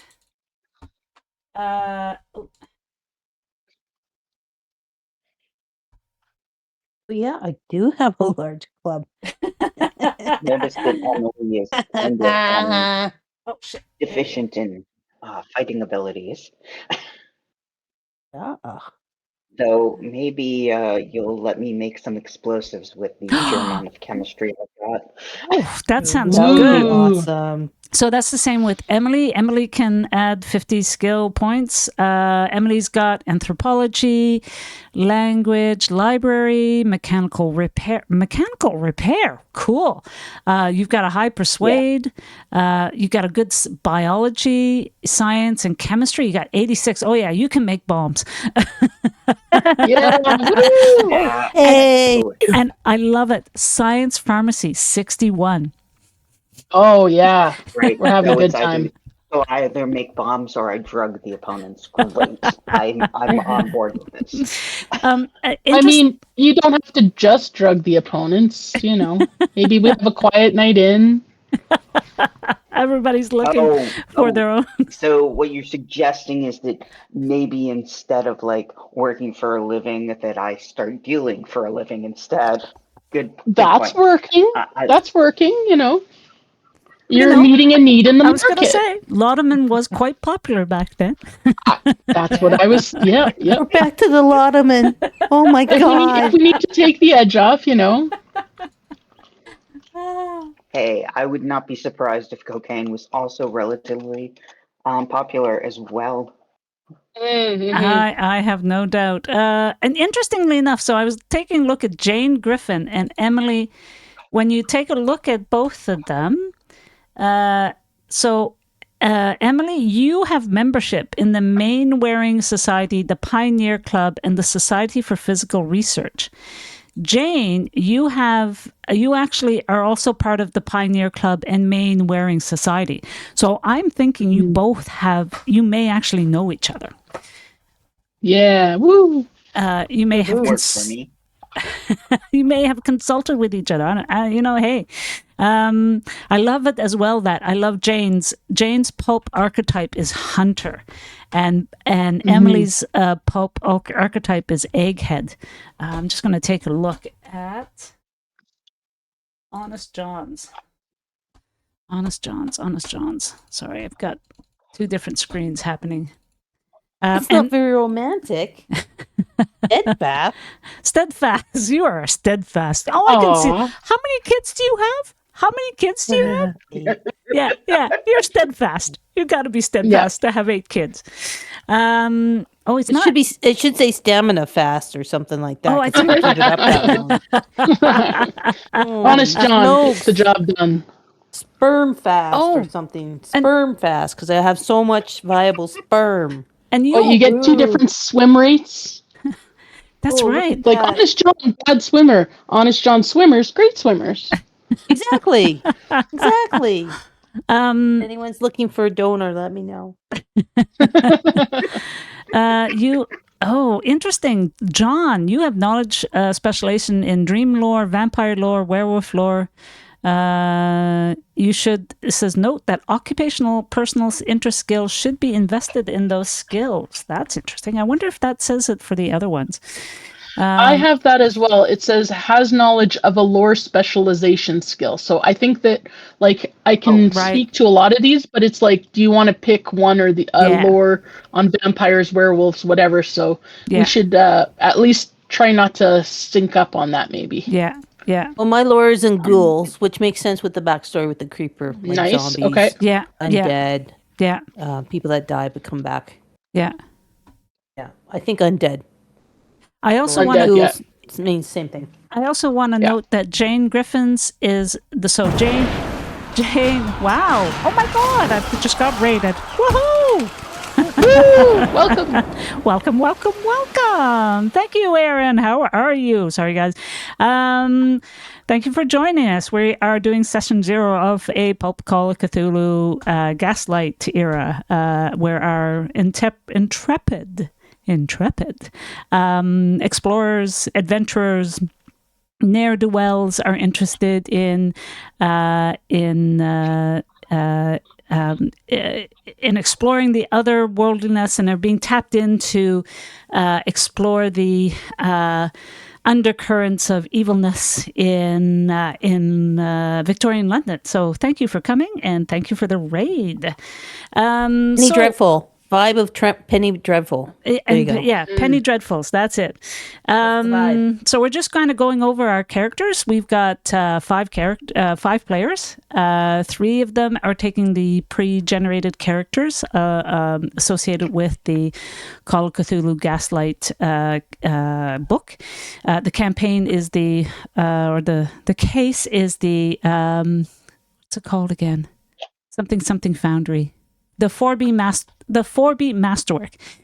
2 of our characters are creating their own. So they've had a chance to kind of give us an overview, but we're now kind of just looking at the various different skills and intricacies of each of our characters.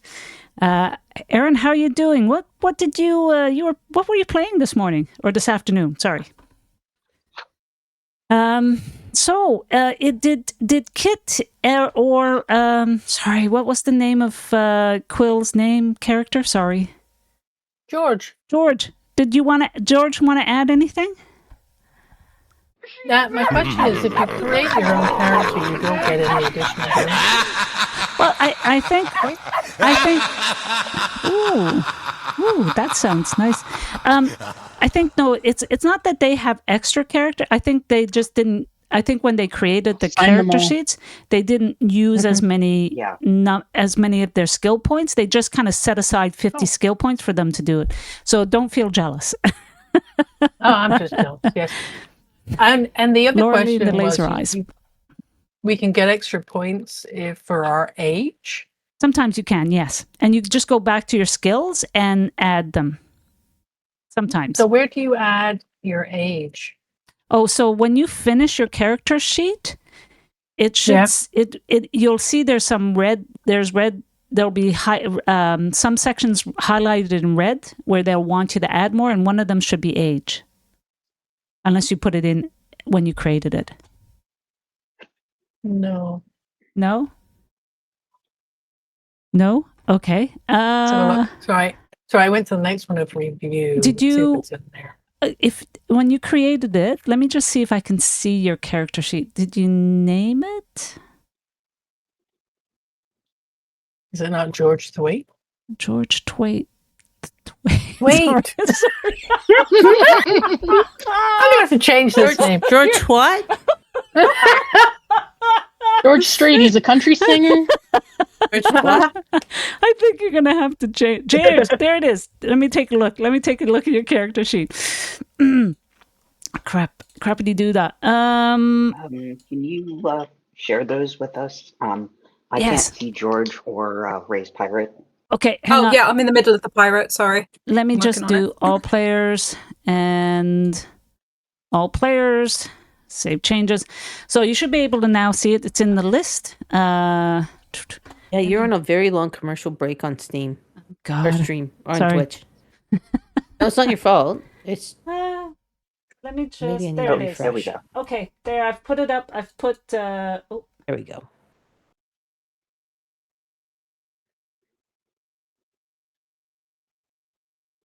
Hang on, let me just there we go. You know, you could pronounce George's last name like Twatty. I can see that. Or Twatty. Okay, I think all the things going on in your mind. I think the problem, Blue Quill, is that you created your character in the wrong sheet because it's not. Yeah, it's not it's not pulp. You did a regular Call of Cthulhu. Oh. So you're gonna have to redo it.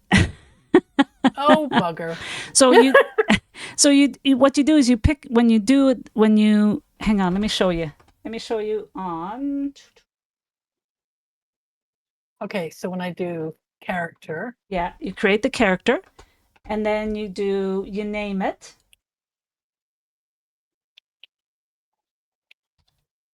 And then when you say save change, you then go to use the charactermancer. Tell me when you get there. Yeah. Okay, so you click on use charactermancer, and then you should have an option to do Gaslight, and then you have to click on the Pulp Cthulhu. So that Gaslight and Pulp Cthulhu. That's the one I clicked on. I highlighted. Yeah, but it's not the same character sheet. You should have it's a different color character sheet. Okay, it doesn't look any different. So where would I be putting in my age? So did you choose? Because okay, so hang on, because the reason why I'm saying I don't think you did, because when I look at it, it doesn't have a talent, right? If you take a look at your it should have. So, do you have my stream up? You don't, do you? I do, yeah. Okay, so if you take a look at somebody like Emily Fairweather, it's a different colored versus yours Okay, so or Jane. So if it's a different style character sheet, and in it you can see like they you can see their talents versus you don't have talents on your thing. because I'm talentless. So you're talentless. So you're gonna have I to. can't open George on mine. Can you? So you've got George open on there. Yeah, I got George open right Can you now. go back though to the beginning? No, because once you save it, it sets it. There's no way I can go back and re-choose Pulp Call of Cthulhu. You're gonna have to create a new character. So go into George Thwaite. Okay, yeah, and you can just do a thing called edit mode. Okay. So Then if you what? go into edit mode, Yeah. you should be Oh. able to change. Your age is right there. Hang on, your age is right there. Oh. Now, like Now, I say, I changed color, and that was weird because I changed- wasn't this color before. So did you do? So are you in the pulp type Call of Cthulhu or the green type? So mine now looks like the one you have on the screen. So you have this one. So the one that doesn't have a talent. Where would talent be? So again, talents should be here. Like if you take a look at Jane's, she has skills, combat, backstory, spells, possession, talents, setting. The green one has skills, combat, backstory, spells, possession, settings. So it's missing that tab called talents. Hence the reason why I think you didn't do the pulp one. All right, I'm going to do this again because as far as I know, I did do both of them. I've gone through either or. Okay. Let's try again. So yeah, just make I sure don't do that a when test. you create one, you do Gaslight, Pulp Call of Cthulhu, or Pulp Cthulhu, and then just hit next. Because the very first thing they'll ask you if you're in the pulp is select your archetype, which you don't get in the regular Call of Cthulhu one. Okay, so I go for pulp. Yes, Yeah, and you hit next, I do next. and it should come up with select archetype. Yeah, Okay. and that's what the one was that I did before. Well, I don't know, but okay. I don't know why. Okay, But it just didn't. It didn't do it. didn't come up. No, All right. sorry. Try And again. then where would I set my age? You would 'Cause set. It So, doesn't look any different.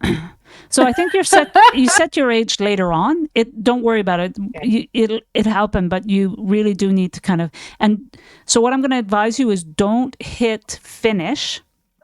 You do review. Don't hit finish until you and I have had a I chance. didn't hit finish. Well, it must be Okay. finished because. All right, maybe It's that's just why. weird. It's weird. Okay, well, hang on. Okay, Okay. All right, try that. I hit. Pardon? Yeah, you hit what? All I did is you said edit, so I hit edit, and then everything went green. I go back here, everything just went green, so that must have saved it. Right. Anywho, I will continue to figure this out. Because this Yes. isn't even what I put in. Okay, Okay. Well. Anyway, we'll come back to it. we will work it out. We'll work it out. And is Kit working on theirs? Yep. I'm on the distributing skill points at the moment, Cool. trying to get the right combination because it's put things in like guns, and then the swashbuckler doesn't like guns. So I'm trying to figure out how to sort that bit out. Do you know what I mean? Oh, okay. That's interesting. Yeah, it's put points in rifle you know- shotgun because I clicked Yeah. explorer. And Yeah. do you know why? And I think the other thing is what I'll let you do is kind of in the edit mode, take that and change it into things like if you have a sword or something like that. I think the problem is the architectures and the occupations, they pull from both, not just Gaslight, but the other Call of Cthulhu's. Right. So you have options to those, which means, like I say, sometimes the one you pick doesn't necessarily fit. I'm surprised there's no pirate one though for Gaslight. Right? Gaslight. Yeah. I don't. Did they have a lot of pirates in the Victorian? Well, yeah, they did, didn't they? They would Yeah. have had some, but we'll figure. We can. I can help you with that. We can edit the character sheet and kind of figure out where to go with that next. Oh, yeah, that'd be good. Yeah. Okay. So yeah. So so we're halfway through. Not halfway through. We're more than half. So our sessions are going to be 3 hours. So do you guys want to take like a quick 5-minute break, 10-minute break? Okay. Does that sound good? Bio break happening about now? Sure. Fabulous. Okay. So we'll reconvene about 5 or 10 minutes. I will kind of entertain our new viewers, with answering any questions you guys might have about our Pulp Call of Cthulhu campaign. Pulp. So Call of Cthulhu is a kind of horror-based tabletop RPG game. It's just think about Dungeons and Dragons, but it's more set in Victoria, England, and based around horror, around kind of Cthulhu-like mythologies and mythos. So our characters are going to be working for. Let me go back to my thing. They're going to be working for.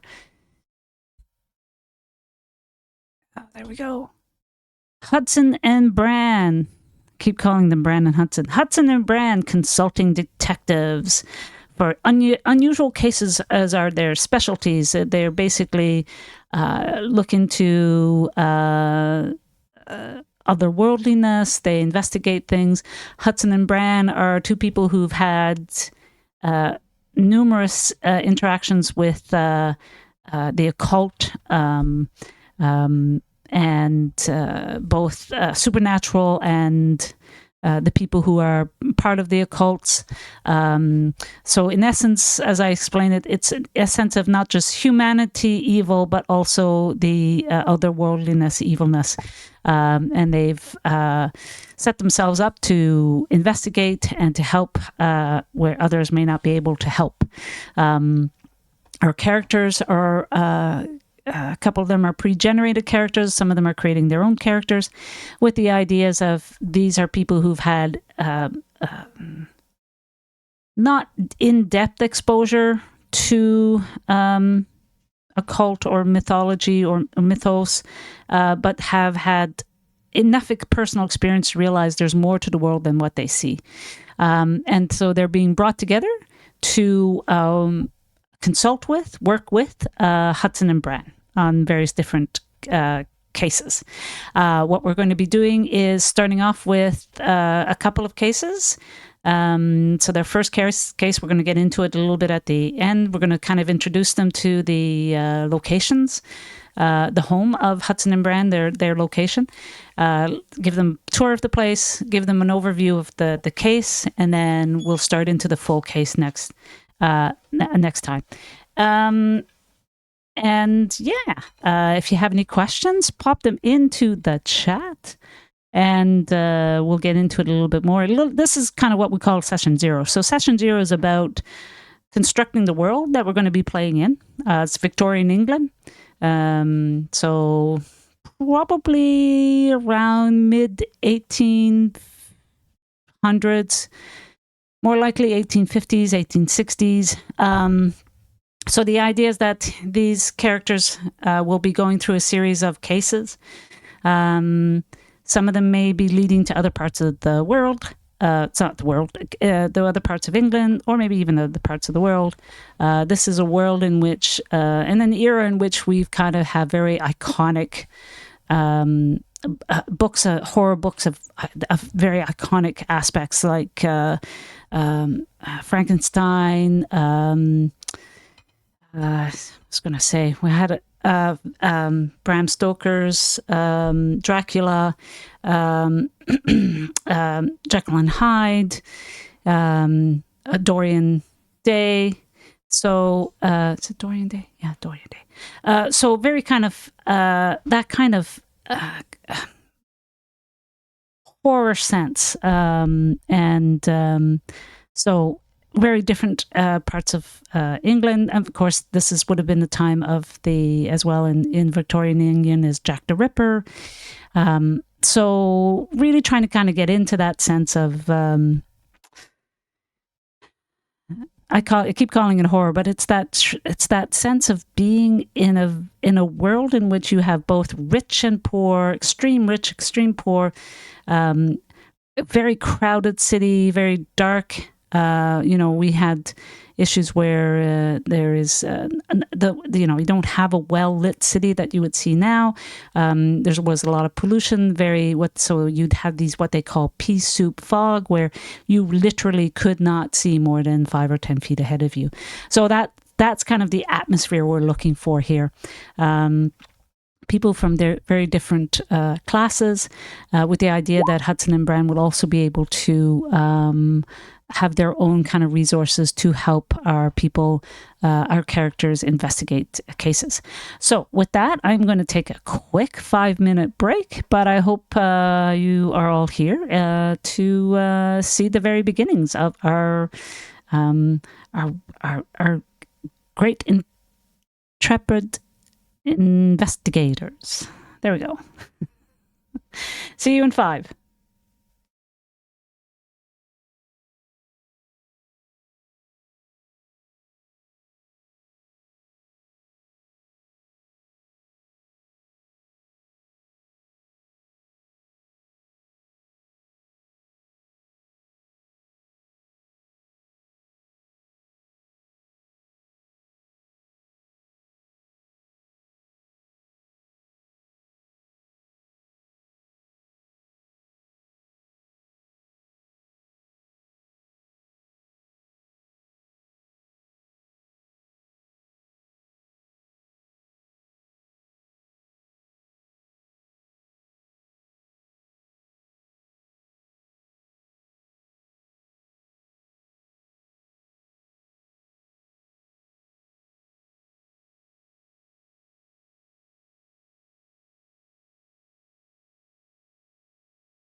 Oh shit! Wrong one. This one.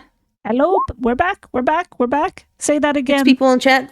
5 people in chat. Hey, 5 people in chat. Gaslight Cthulhu. Yay! My character's Honest John. I have 8 kids. Yay! So if you need some sperm, make your own babies. I will sell it to you by the pennies since it's Victorian. Your wife is like, stay the fuck away from me. Good woman, man. Strong. He is strong. You know, I am sure that my character can help with that situation so you don't have a nylon. I don't know, I think this is a day and age that half your kids are going to die anyway, so True. no, I definitely want heirs and a couple of spares to take care of me, my dotage. Well, let's face it, though. Sure. You're probably not going to last very long yourself. Hurtful. That's a bit hurtful, No, GM. it- Hey, It was a hard life being working class, poor class in London. Keeper. Yes. Yeah, I know most people, live to 35. Can you make a copy of Honest John? Yep. And then make it so I can edit it, and I'll put the original Yep. stuff back in since I wrote it all down. Okay, cool. I can. Sorry about that. duplicate. That's okay. Oh shucks. Sorry. Oh, I know what's going on. I need to do it on this. I need to do it on this one. Okay. Honest John. Duplicate. Can I just duplicate from the? Yep. Yes, I can. Duplicate file. There we go. Should be there, And right? just make it so it's editable by everybody. Okay. Copy of. Edit. All players. And can be seen by all players. Yep. Save changes. There you go. Perfect. Bubble. Just close that. Just So wait a yes, if people second. want, where'd it go? it should be there, shouldn't it? Oh, there it is. Copy. Okay, yeah. Sorry. Yeah. So yeah, if people want to add things, feel free, if possible, make a copy. I can do a copy of it, a copy of the. You might want to do a copy of all of them. Yeah, I and put them think I'm going to somewhere do else that right now. Yeah. Yeah, and just pull them out of your pulp thing and put it into your. Yep. Yeah, put it into a different folder that we can't touch. I'll let me fix the copy of Honest John first. Yeah, we're going to fix. Yeah, you do. Yeah, copy the. So are you going to use the regular one and do the copy as the I'm original? using the regular one. Yeah, and copy is the original. And then the copy will be the original. Okay, and I'll switch those into. That's a good point. Copy, duplicate for Emily and duplicate for Jane. Okay, and then I'm just going to create a. How do I do that? Do a add folder. Copies. And then I will move these into the copies. And unfortunately, chat, you won't be able to see the work I'm doing because I work on a GM screen and I'm broadcasting on a regular player screen. Just that so everything can be a surprise. Aww. You can't watch the stream and go, oh, that's where the monster is. Well, that just totally demotivates me from watching you on Twitch. Oh, come on. I'm entertaining. At the very least, I'm entertaining, aren't I? Oh, and you're selling some kind of. Oh, you're selling Instacart right now. Oh, And I got deli meat. Trivago. Deli meat the way you like it. Oh, now you're selling Dairy Queen. Deli meat and Dairy Queen. That's quite Deli the meat. combo. That's how you're monetizing yourself. Well, Does it make you feel dirty? Hell of No. a pirate there, Ray. Oh, did they have the pirate up? Ray, do you have your pirate up? Yes. Okay, so It's I've in the managed to chat. sort it out. Yeah, and I sent you in the Discord chat a picture to add because I figured it out last time, but I can't figure out this time. Okay, hang on. So would you be able to? Thank you. I will do that. I may not be able to do that Wait, let me just wait. Discord chat.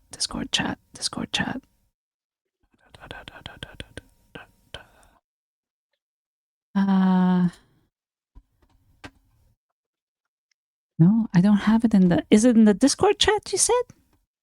Yeah, in It's the Shrouded group one. Whispers. Yes. Oh, that in the one. group one, in our group. Yeah. Yes. Oh, Yeah. oh my. It's Winona Ryder from the 90s. What can you do? Told you the pirate was hot. Yeah. Whew. Well, my character says appearance 80, so I had to match it, you know? No, I love it. Okay, so yes, I will get that for you for a character sheet for a token for next time. Yes. Is it still the Kit Bellamy one, or did you just edit that one, or did you create a new one? I made a new one. Oh, there so it should is. Be Bellamy. Yeah, the Okay. Dread Pirate Valentine. Yeah.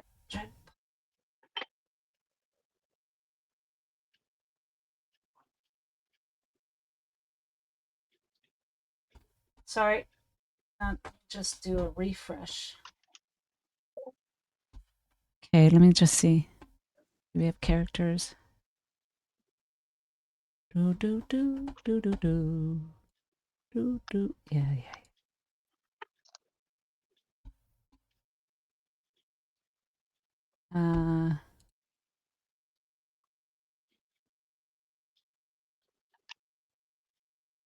That's funny.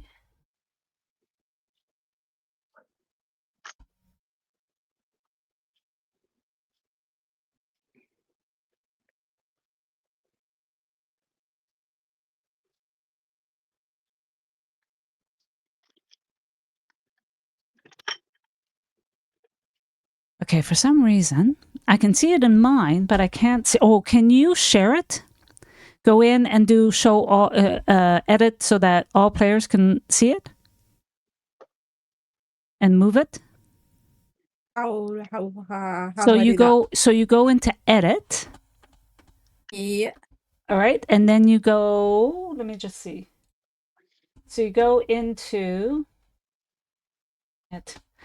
So you go into edit, and then when you say in edit, it should say in players' journals, and you can just put all. Oh, actually, I can do it. Don't worry about it. I can do it. Actually, I don't think players can. No, that's right. No. Save changes. There it Oh, is. it's loading. There it is. Woo! All right. So we've got. You're short. Yep, very short, tiny. You're short. Your power's not that big. No, terribly low. Terribly low. Let's see what we got for talents. We've got smooth talker. You gain a bonus die to do charms. Animal starts game with a faithful animal companion and gains a bonus die when making animal handling rolls. Which I'm going to need because I forgot to put points in animal handling. So maybe my parrot doesn't like me. Maybe I've got a stubborn parrot that doesn't like me, okay? Oh, Lord. I love the backstory. Death cannot stop true love. All it can do is delay it for a while. Basically, Wesley from Princess Bride. I love it. Has seen some weird shit and animals of unusual size and quicksand while on their pirating escapades. Wants to know more, deeply fascinated, slightly scared of these creatures. So, I am going to propose that you actually know of or have met shit. Where did the other one go? Jane. Oh yeah. Because Zoologist. Jane's a zoologist. Sounds good. And Jane's gone on expeditions across the world.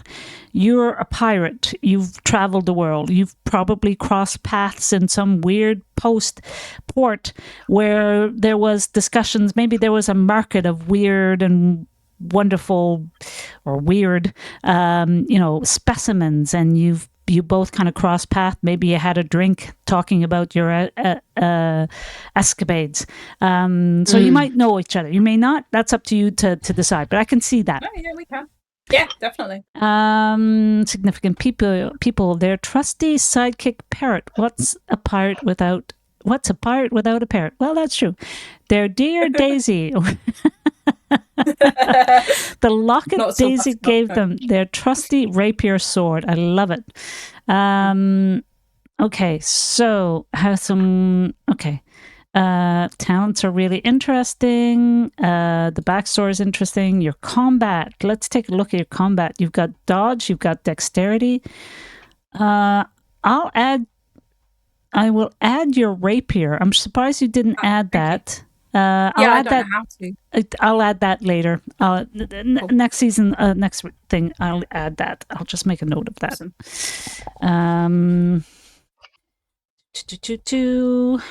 Because I can do that. Oh. Sorry, I just need to. No, that's not it. Piece of paper. Why did I start a game without having a piece of paper? Okay, so pirate. I will add the rapier and add your token. Awesome. How you doing, Quill? What? Sorry. I'm I'm sorry. distracted by the dog. I'm sorry.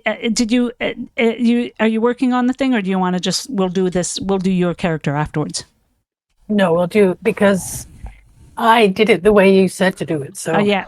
I don't really see why it didn't work. Okay, So that's I okay. thought I might as well wait. Yeah, we can do it. We'll have it all. We'll have it set up. So Okay. you're all Sounds good. here. You've all been invited. This is London. London was big. I mean, they said. I think when I looked at the facts in about London, during the Victorian England. What did they say? Actually, one of the things I read was that the service, which is people in so basically servants in households, whether it was the middle class or the upper middle class, was the largest for the most part of Victorian England. Service was the main employer, largest employer of people in England. So kind of interesting. But sorry, I'm a bit like a squirrel. But yeah, I mean, I think the population, where's the population? I had information about the population. Anyway, it was big. It was big, and it grew. It grew quite big. There was an influx of people from the Irish famine. There was people from other parts of the world. A lot of people from within kind of rural England coming in. So it was huge. It was big. They did a lot of work on their sewers because of the influx and because of the need to kind of focusing on public health. But we have you all landing at the headquarters of Hudson and Bran. There we go. Hudson and Bran. What is Hudson and Bran? Hudson and Bran. Nice digs. Yeah. They why didn't that change over for me? And hang on for a sec. Doot. They have a pool table, a billiards table. They have a pool table. They have a billiards table. Ooh. Okay, for some reason, my Roll20 is not playing nice. I'm just redoing it. Hang on. Nope, it isn't. Why is that the case? Maybe if I do that. Okay. You just have to refresh too. Yeah. It's funny. It's refreshing on everybody else except for mine. And I wonder why. Okay, well, that's okay. So, Hudson and Bran, detective agency. So they've basically set up shop on 33 Golden Square, Soho, London. They basically have 2 floors, a lower floor and a ground floor of a building.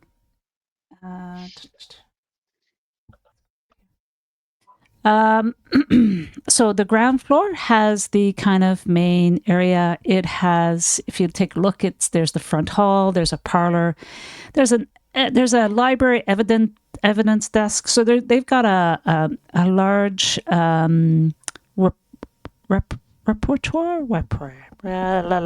library, large case histories of all the cases they've dealt with, that are actually people can consult with, know about, that kind of stuff. But only the really kind of probably more experienced people can access that. So for you are all kind of more on the introductory level. You are here, in essence, Hudson and Brand wants to test you out to see whether you have the skills and has the fortitude to handle these kinds of cases, whether they can actually trust you with some of these things. And it's not that they're afraid you're going to go off and tell secrets, because for the most part, nobody's going to believe you if you go off telling about horrors. But it's more about that kind of trust and all that kind of stuff. And I should have said at the very beginning, and I apologize that I didn't say this, just as that part of setting the stage for everybody, my understanding, the way I like to play it, is the idea that you are all, whether or not you know each other, as a group, you come together in a common purpose of you're not here to kind of hurt each other, or there's no traitor aspect to this, to these games. And I don't necessarily like to play that. If you feel like your character has secrets, we can talk about that. If they have ulterior motives, that's fine. But it's not necessarily one in which you want to sabotage the gameplay for other people. And I think for the most part, I've played with all of you. I think we all kind of play with that level, but that's kind of where I go with that. So you've all kind of come together. And so, in essence, this is a test for you guys to see whether they can trust you, whether you'd be interested, whether you can handle the work, but also how well you work together, and whether or not it's your ability to also know whether you want to work with this crew and the work they do as well. But they kind of give you a tour. There's a kitchen, a well-stocked kitchen. There are 2 servants who live and work in the area. There's a cook and basically a kind of general laborer, person who does basically anything that's required. There are guest rooms. So there are times when people who work for the agency have to stay there for whatever reason. Maybe they get in late, they're from afar, they're coming to visit, they're consulting. So there's a couple of guest rooms. There are also rooms for the 2 servants, and there's rooms for Hudson and Bran. You have, what is that?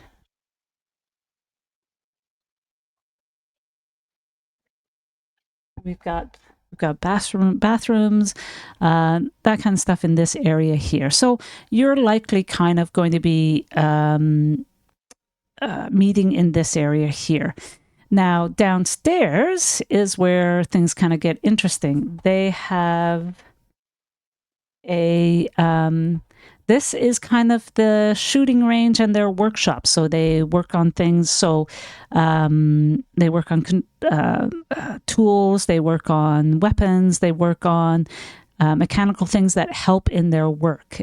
You don't necessarily know that for sure, but you see things around here and you have an understanding that it's a hub of activity. So there's probably a couple people doing that. There's also a gun range, so you can work on your skills, shooting range.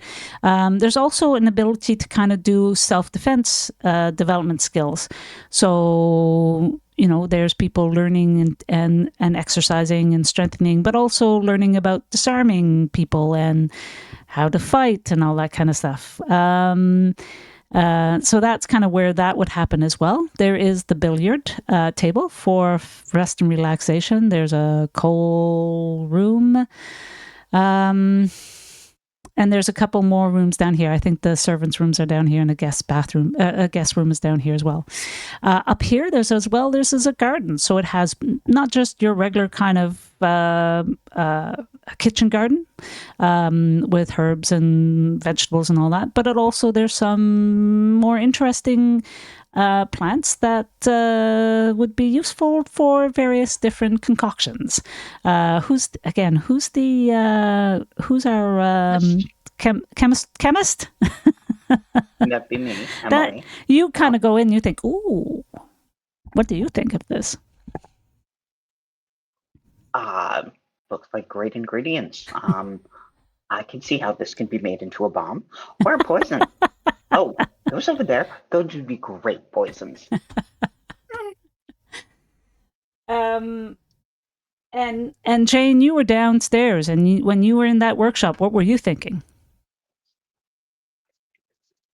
I was trying to look at some of the investigative tools for magnification or for trying to get some sort of different waves of light to look at hair samples and things like that.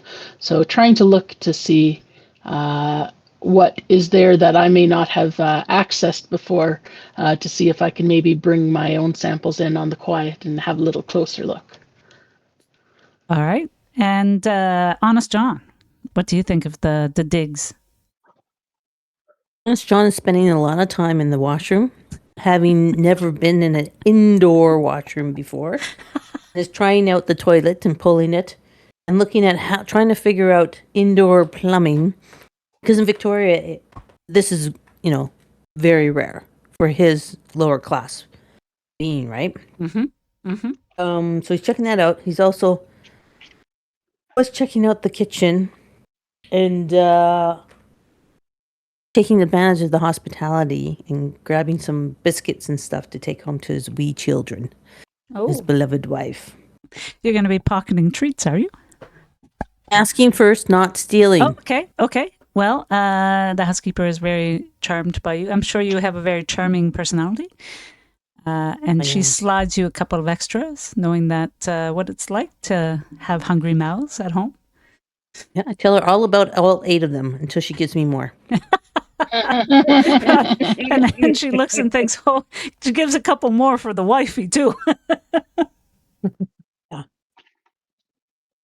Okay, and what about George? What does George think of all this?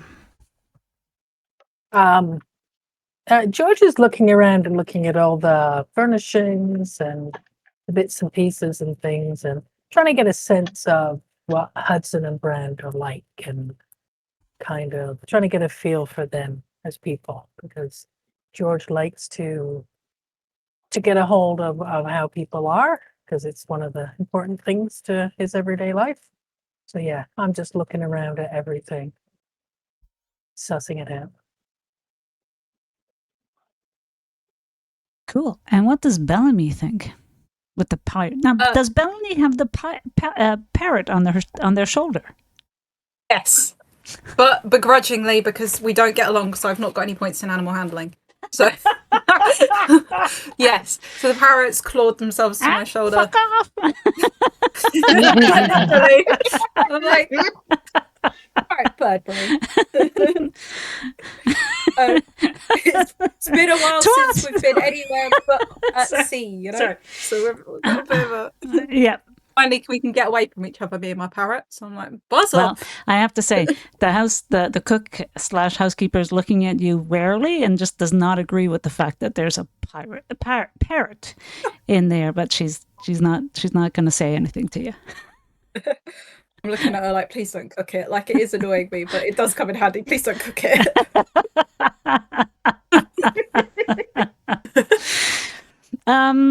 Okay, so you're all basically kind of in the front room now. You're sitting around. You're waiting for Hudson and Brand to kind of come in. They've, like I say, the housekeepers offered you, the cook housekeepers offered you tea and refreshments. You have had a chance to take a look at the things while they're, because part of this is they kind of want to see how you guys gel. So I want you to all kind of, I am going to ask you to do this, and I don't want to put you in on the spot, but try to role play your interactions while you're waiting for this. There's 5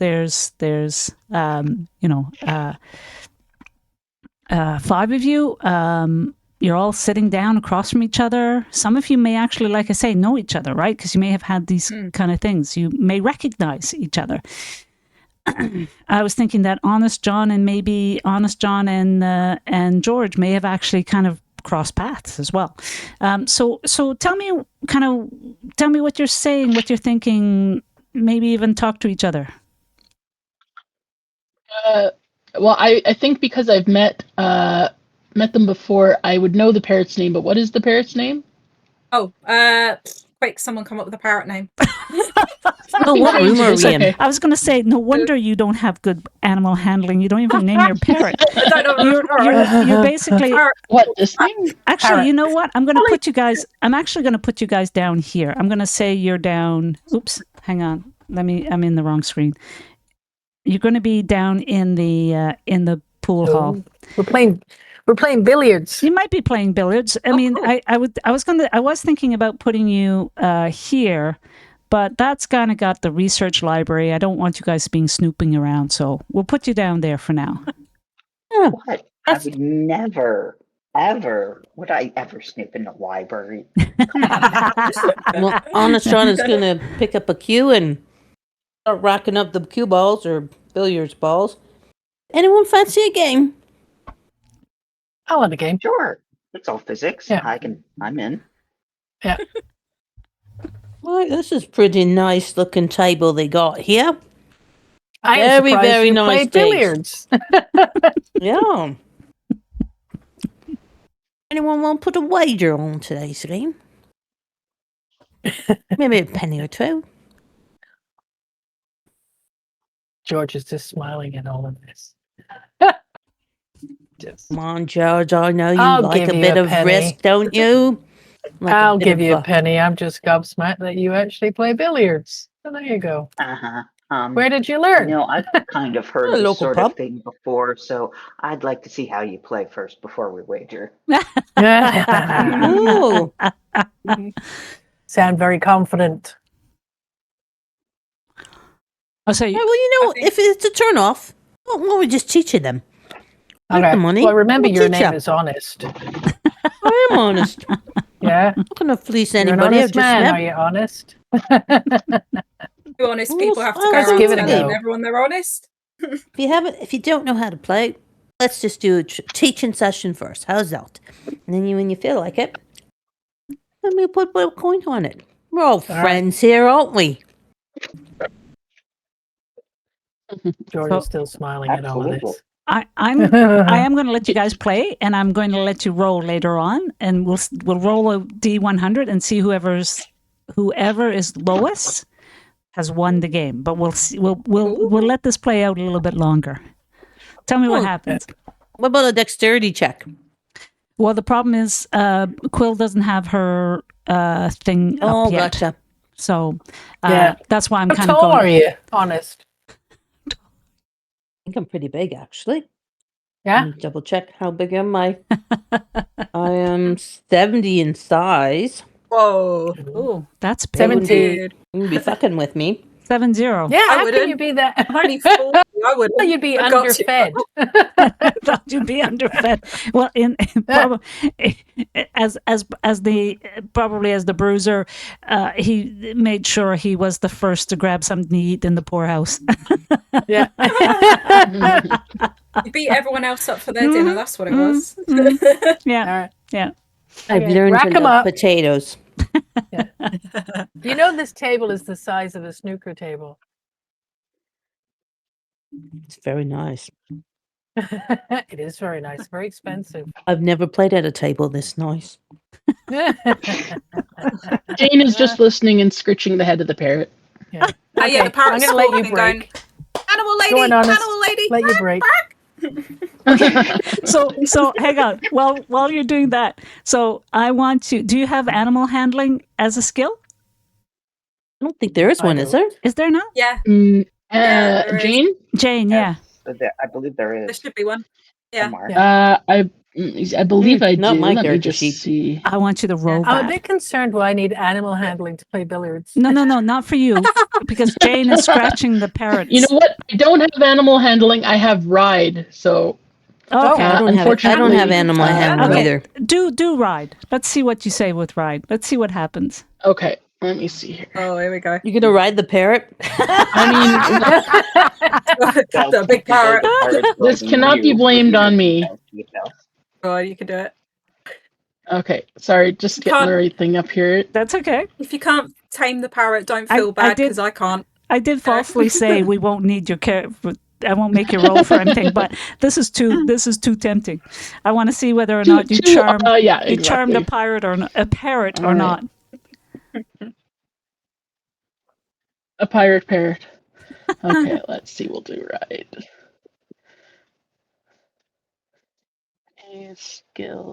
Skills. Oh no! Only just. Only just. Only just. The parrot just nips at your fingers. Fuck off! Ooh, mean. Fuck off. Okay, so what, Your parrot has Tourette's, man. Yeah, Like, and Jane just kind of does a little grimace smile, trying to act as though she's not as embarrassed as she maybe is. Like, but that's cool. That's no problem. That's all fine. No problem there. Oh, I'm sorry, my dear. Did Mango get you? He does Mango. do that to people. Mango, buzz off. Mango. He has a Mango. vendetta against me on the account of the name Mango. Yeah, I love that. I love that. Mango. Get a token for Mango. Mango. Imagining the kicker from S. Yeah, I think upon seeing Well, you get, we all get a little hangry from time to time. It's all fine.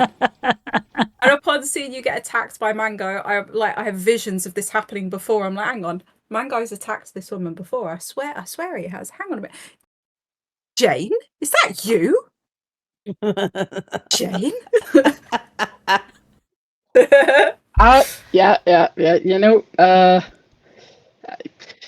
I guess I can fool you, but I can't fool the parrot. Hey, yeah, how are you keeping? Doing very well, Jane. Well, dear Jane, you should know better than to mess with Mango. You know what he's like. Once he's pricked you, he'll do it again. He'll get you. I'm looking at him. I know. I'm usually at a distance observing. It's just so tempting when there was reached to. But no, I should give him his space. That's fair. I think Mango deserves his own freaking planet at this point, Jane. I'm gonna be real with you. And Have you been out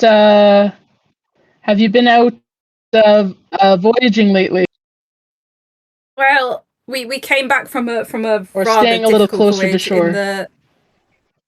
Yeah, we came back from the fire swamp. I don't know if you've heard of it, Jane. There were rodents of very unusual size, and me and Mango decided we'd had enough of that shit. So we decided to to come back to land for a little while, and track down these people, this duo. Have you heard of them? They're the ones that own this house. They reckon that they can teach me about the fire swamp and the rodents, so I can be well suited to fighting them when I see them next. Not that I ran away, of course. Like I didn't run. No. I just shouted at the beasts, and they ran from me. Discretion is the better part of valor, my friend. That's not a worry, not a concern at all. didn't conceive. What brings you here, Mango Jane? says- Last we spoke, you had some notes, did you? Well, one of the gentlemen here, Mr. Hudson, had has been publishing his varied reports, and I read most everything these days with a raised eyebrow, but certainly there were a few stories of some unusual reports of some unusual activity that was coming up from particularly in the north there, and I was curious to see what other information he may have had, as I know sometimes not every bit of information makes its way into the article. So I wanted to see what information he may have gathered, or if he had any other witnesses that maybe he could refer me to, just so that I could add them to the logs. Oh, I know you, Jane. You and your curious mind. I'll make an adventure of you yet, Jane. You watch. One of these days, you'll end up on my pirate ship. A pirate, a true pirate. Maybe you can tame Mango. I'd prefer to keep all of my my limbs and eyes, so we'll see. But I'm not going to close myself to the possibility. Well, as you wish it. Speaking of parrots, can I try feeding Mango something? By all means, give it a go. He eats everyone else and spits foul obscenities at them, but be my guest. You know, here, I've got a grape. Can I use persuade on the parrot? Okay, tell me how you're going to persuade. Describe what you do. But I love that question. I will allow you to persuade, but I want to know what you do to persuade the parrot. Excellent. Well, I was going to start feeding the parrot fruit and telling them they're a very nice parrot. And, you know, just because your pirate is rude and obnoxious doesn't mean that you need to be as well. And I bet we could be good friends. And best of all, I bet if I asked you nicely, you might even be you might be willing to do something rude and obnoxious to Bellamy later. Okay, roll persuade. Oh, stop my parrot! Shit! Bye bye, birdie. Mango flies. Well, maybe it's a polyamorous parrot. A polyamorous parrot. Mango That's what they mean by polywonka cracker. Mango is absolutely entranced. Flies to your shoulder. Oh. Actually, before flying to your shoulder, nips Bellamy on the ear and flies to your shoulder and says, "Feed me." Hey, God, what have you done to my parrot, you enchanter? You know, you named your parrot Mango. I tried feeding them some mangoes. You know, it worked. You know, if you weren't so rude to your parrot, maybe they'd like you better. You know, just saying. Oh, you dare scorn me? But you know, why don't you meet some of my spaniels? They go everywhere with me. Oh, well, two can play at that game. You've brought your spaniels with you? Of course. Of course, shit. the character sheet says they go everywhere with me. Sorry. So the housekeeper is really looking at you, the whole crew of you, like thinking, Jesus, I'm going to have to be cleaning after these guys. Did Honest bring the rats? No. Oh my God, we're all gonna have animals. Jeez. Honest, did you bring rats? Well, I don't think Honest would make anyone aware of it.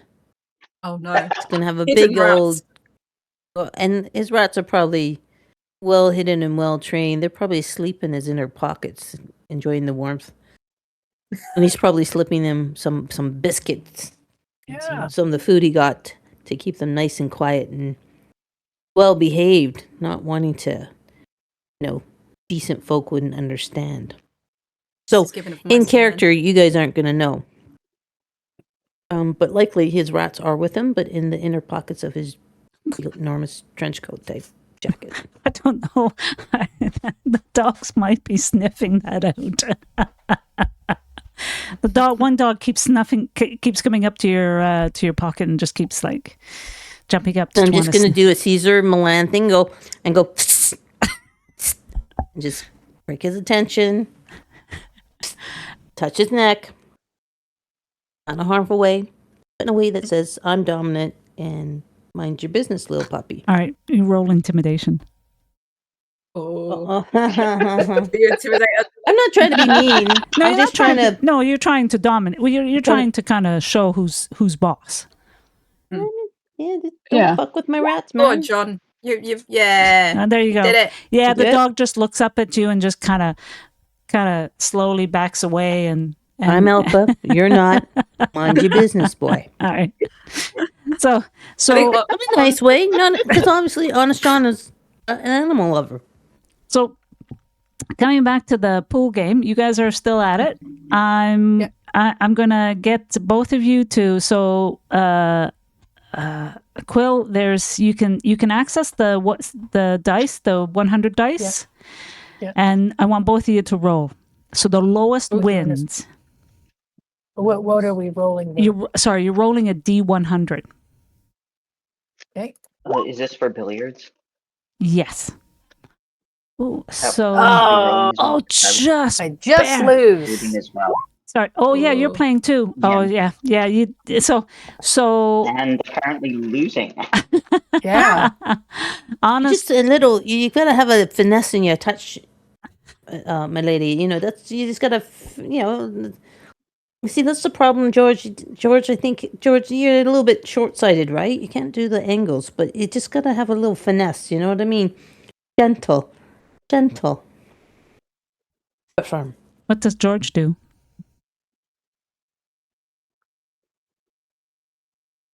Sorry. What do I do? Yeah. What does George do? I wonder whether I should hand over a penny. Sorry, and what? No, we're teaching. Hand over a penny for Okay. losing the game. Yeah. Not paying just yet. You're not paying just yet. We're teaching. George and I are Oh, we're teaching. We're teaching. This is Oh. just a teaching round there. Don't worry about the penny. I don't have to worry about my penny. I'm wondering whether actually Honest here has been using his rats to fiddle around with a cue or something when I wasn't looking. You know about the rats? 'Cause I do know about the rats. I can see the bulge in your pocket. I'm Whoa! happy to see you. Whoa. Maybe I'm happy to see you. I thought that was more about the sheer ridiculous number of children that Honest has got over Yeah, there. there you go. Yeah. Ooh, woo. Always happy to see my friends. I will. Emily will make a relatively subtle gesture that implies that the pool cue can very easily go up Honest's nose. I wasn't making any gesture towards you. George and I are talking. Yes. Yeah. Not doing Right. anything Yeah. with you at all. I'm a happily married man. Yeah. He doesn't have the time. I really don't. You don't. Too have busy the making I time. really babies. don't. Not if you're gonna have 8 children. Yeah. 8 is enough, let me tell you. Well, George on hearing 8 is a little bit like, oh my gosh. Is it a way you keep warm? My wife Cold is the winter. finest woman in this city, let me tell you. Nothing but love and respect for her. She's a fine, fine woman and a fine You're a mother. lucky man then. I am 100% a lucky man, and I know that. And I would never, ever betray that because I'm honest, John. Yeah. I'm not certain she's lucky though with 8 kids. But they're so damn cute. Honestly, you should swing by sometime. Yeah. Swing by sometime, maybe Sunday after church. And you could meet them all, George. They could use a Okay. good uncle like you. Uncle Georgie Twat. Yeah. And how old are they? Like, are they actually working?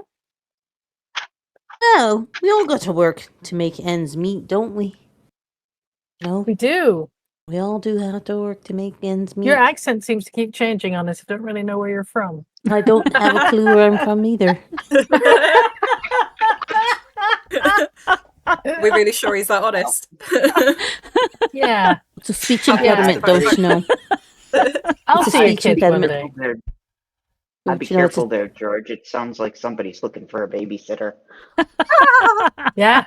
Yeah. Well, you know, in my game, it's always good to know kids who know the streets and know where stuff is. So I'm happy, honest, you know, to see your kids. Maybe they could be like good friends of mine. Maybe I can be a friend of theirs. Who knows? Well, don't you have kids of your own yet? Not that I know of. Oh, well, fair enough. Well, you know, I'm a man that's just trying to find my way in the world, and I haven't quite found a wife yet who is to my liking. Did I hear right? Like, I seem to recall, wasn't your dad a butcher? Are you a butcher by My trade dad too? was a butcher. Was he? He was indeed.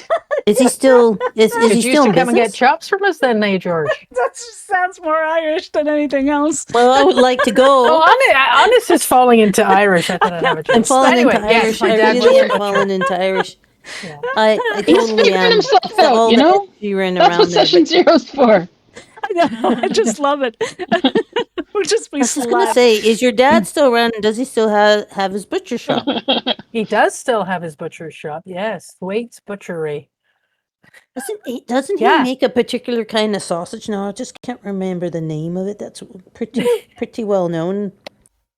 He makes Isn't- an apple and sage sausage. Does it quite Oh fine. yes, Honest, he's quite known for that. yes. Yeah, I think plenty yeah, of yeah. local food establishments buy his sausages, as well as the missuses around the streets and things. They buy it. Were And you my going to mum's go quite into the handy trade with a bit of with your dad pastry. Pardon? Are you going to go into the trade with your dad then? Because I mean, you guys could really build that. He's got such a good reputation with the sausage and whatnot.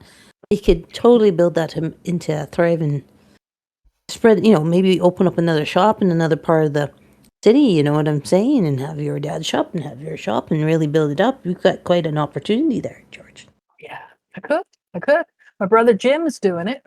I Oh, like is he? my fingers, Okay. Oh, So- gosh, so- yeah. So and I found I got talents elsewhere. So and he's quite happy. He's quite happy. He's got Jim to help. Jim's lost a finger?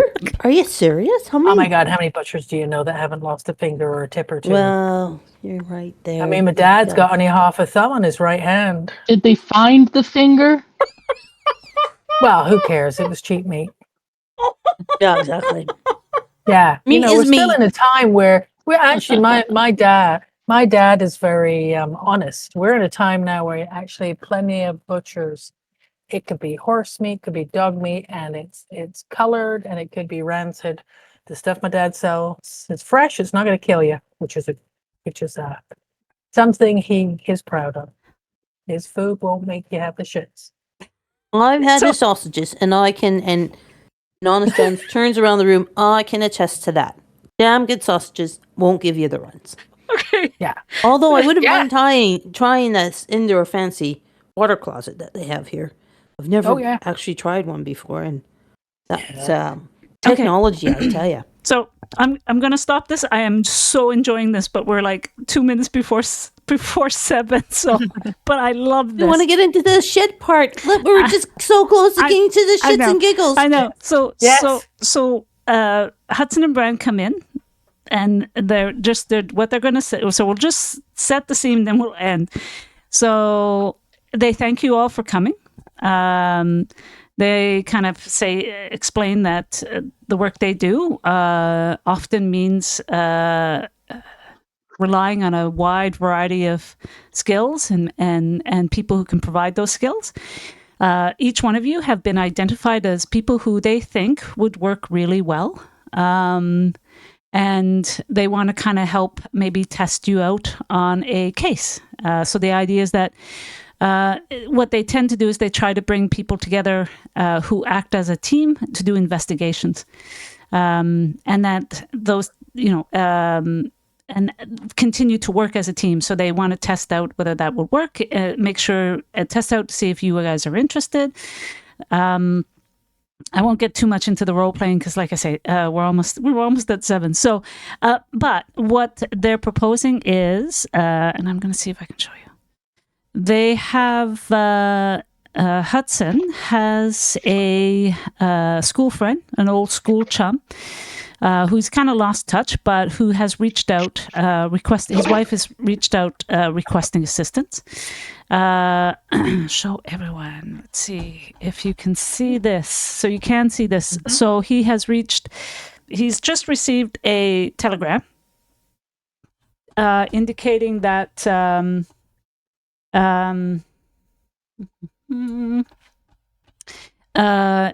the asking for assistance at Forby House, that there is his school chum used to suffer from infantile brain fever, and it appears that he has has a relapse and needs their aid. And although he hasn't visited that friend had lost touch with that school chum from a long time ago, he feels that perhaps he's done some preliminary things and believes that not only can he help his friend, but maybe this is of not just of an interest with regards to friendships, past connections, but maybe of interest with regards to the general work they do.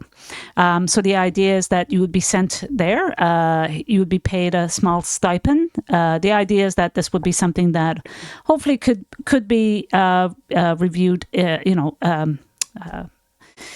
resolved, in a couple of days, kind of stuff. But the idea is you would first kind of go over and investigate, offer assistance to Mrs. Forby to try to resolve what is happening with her husband. And we will wrap it up at that.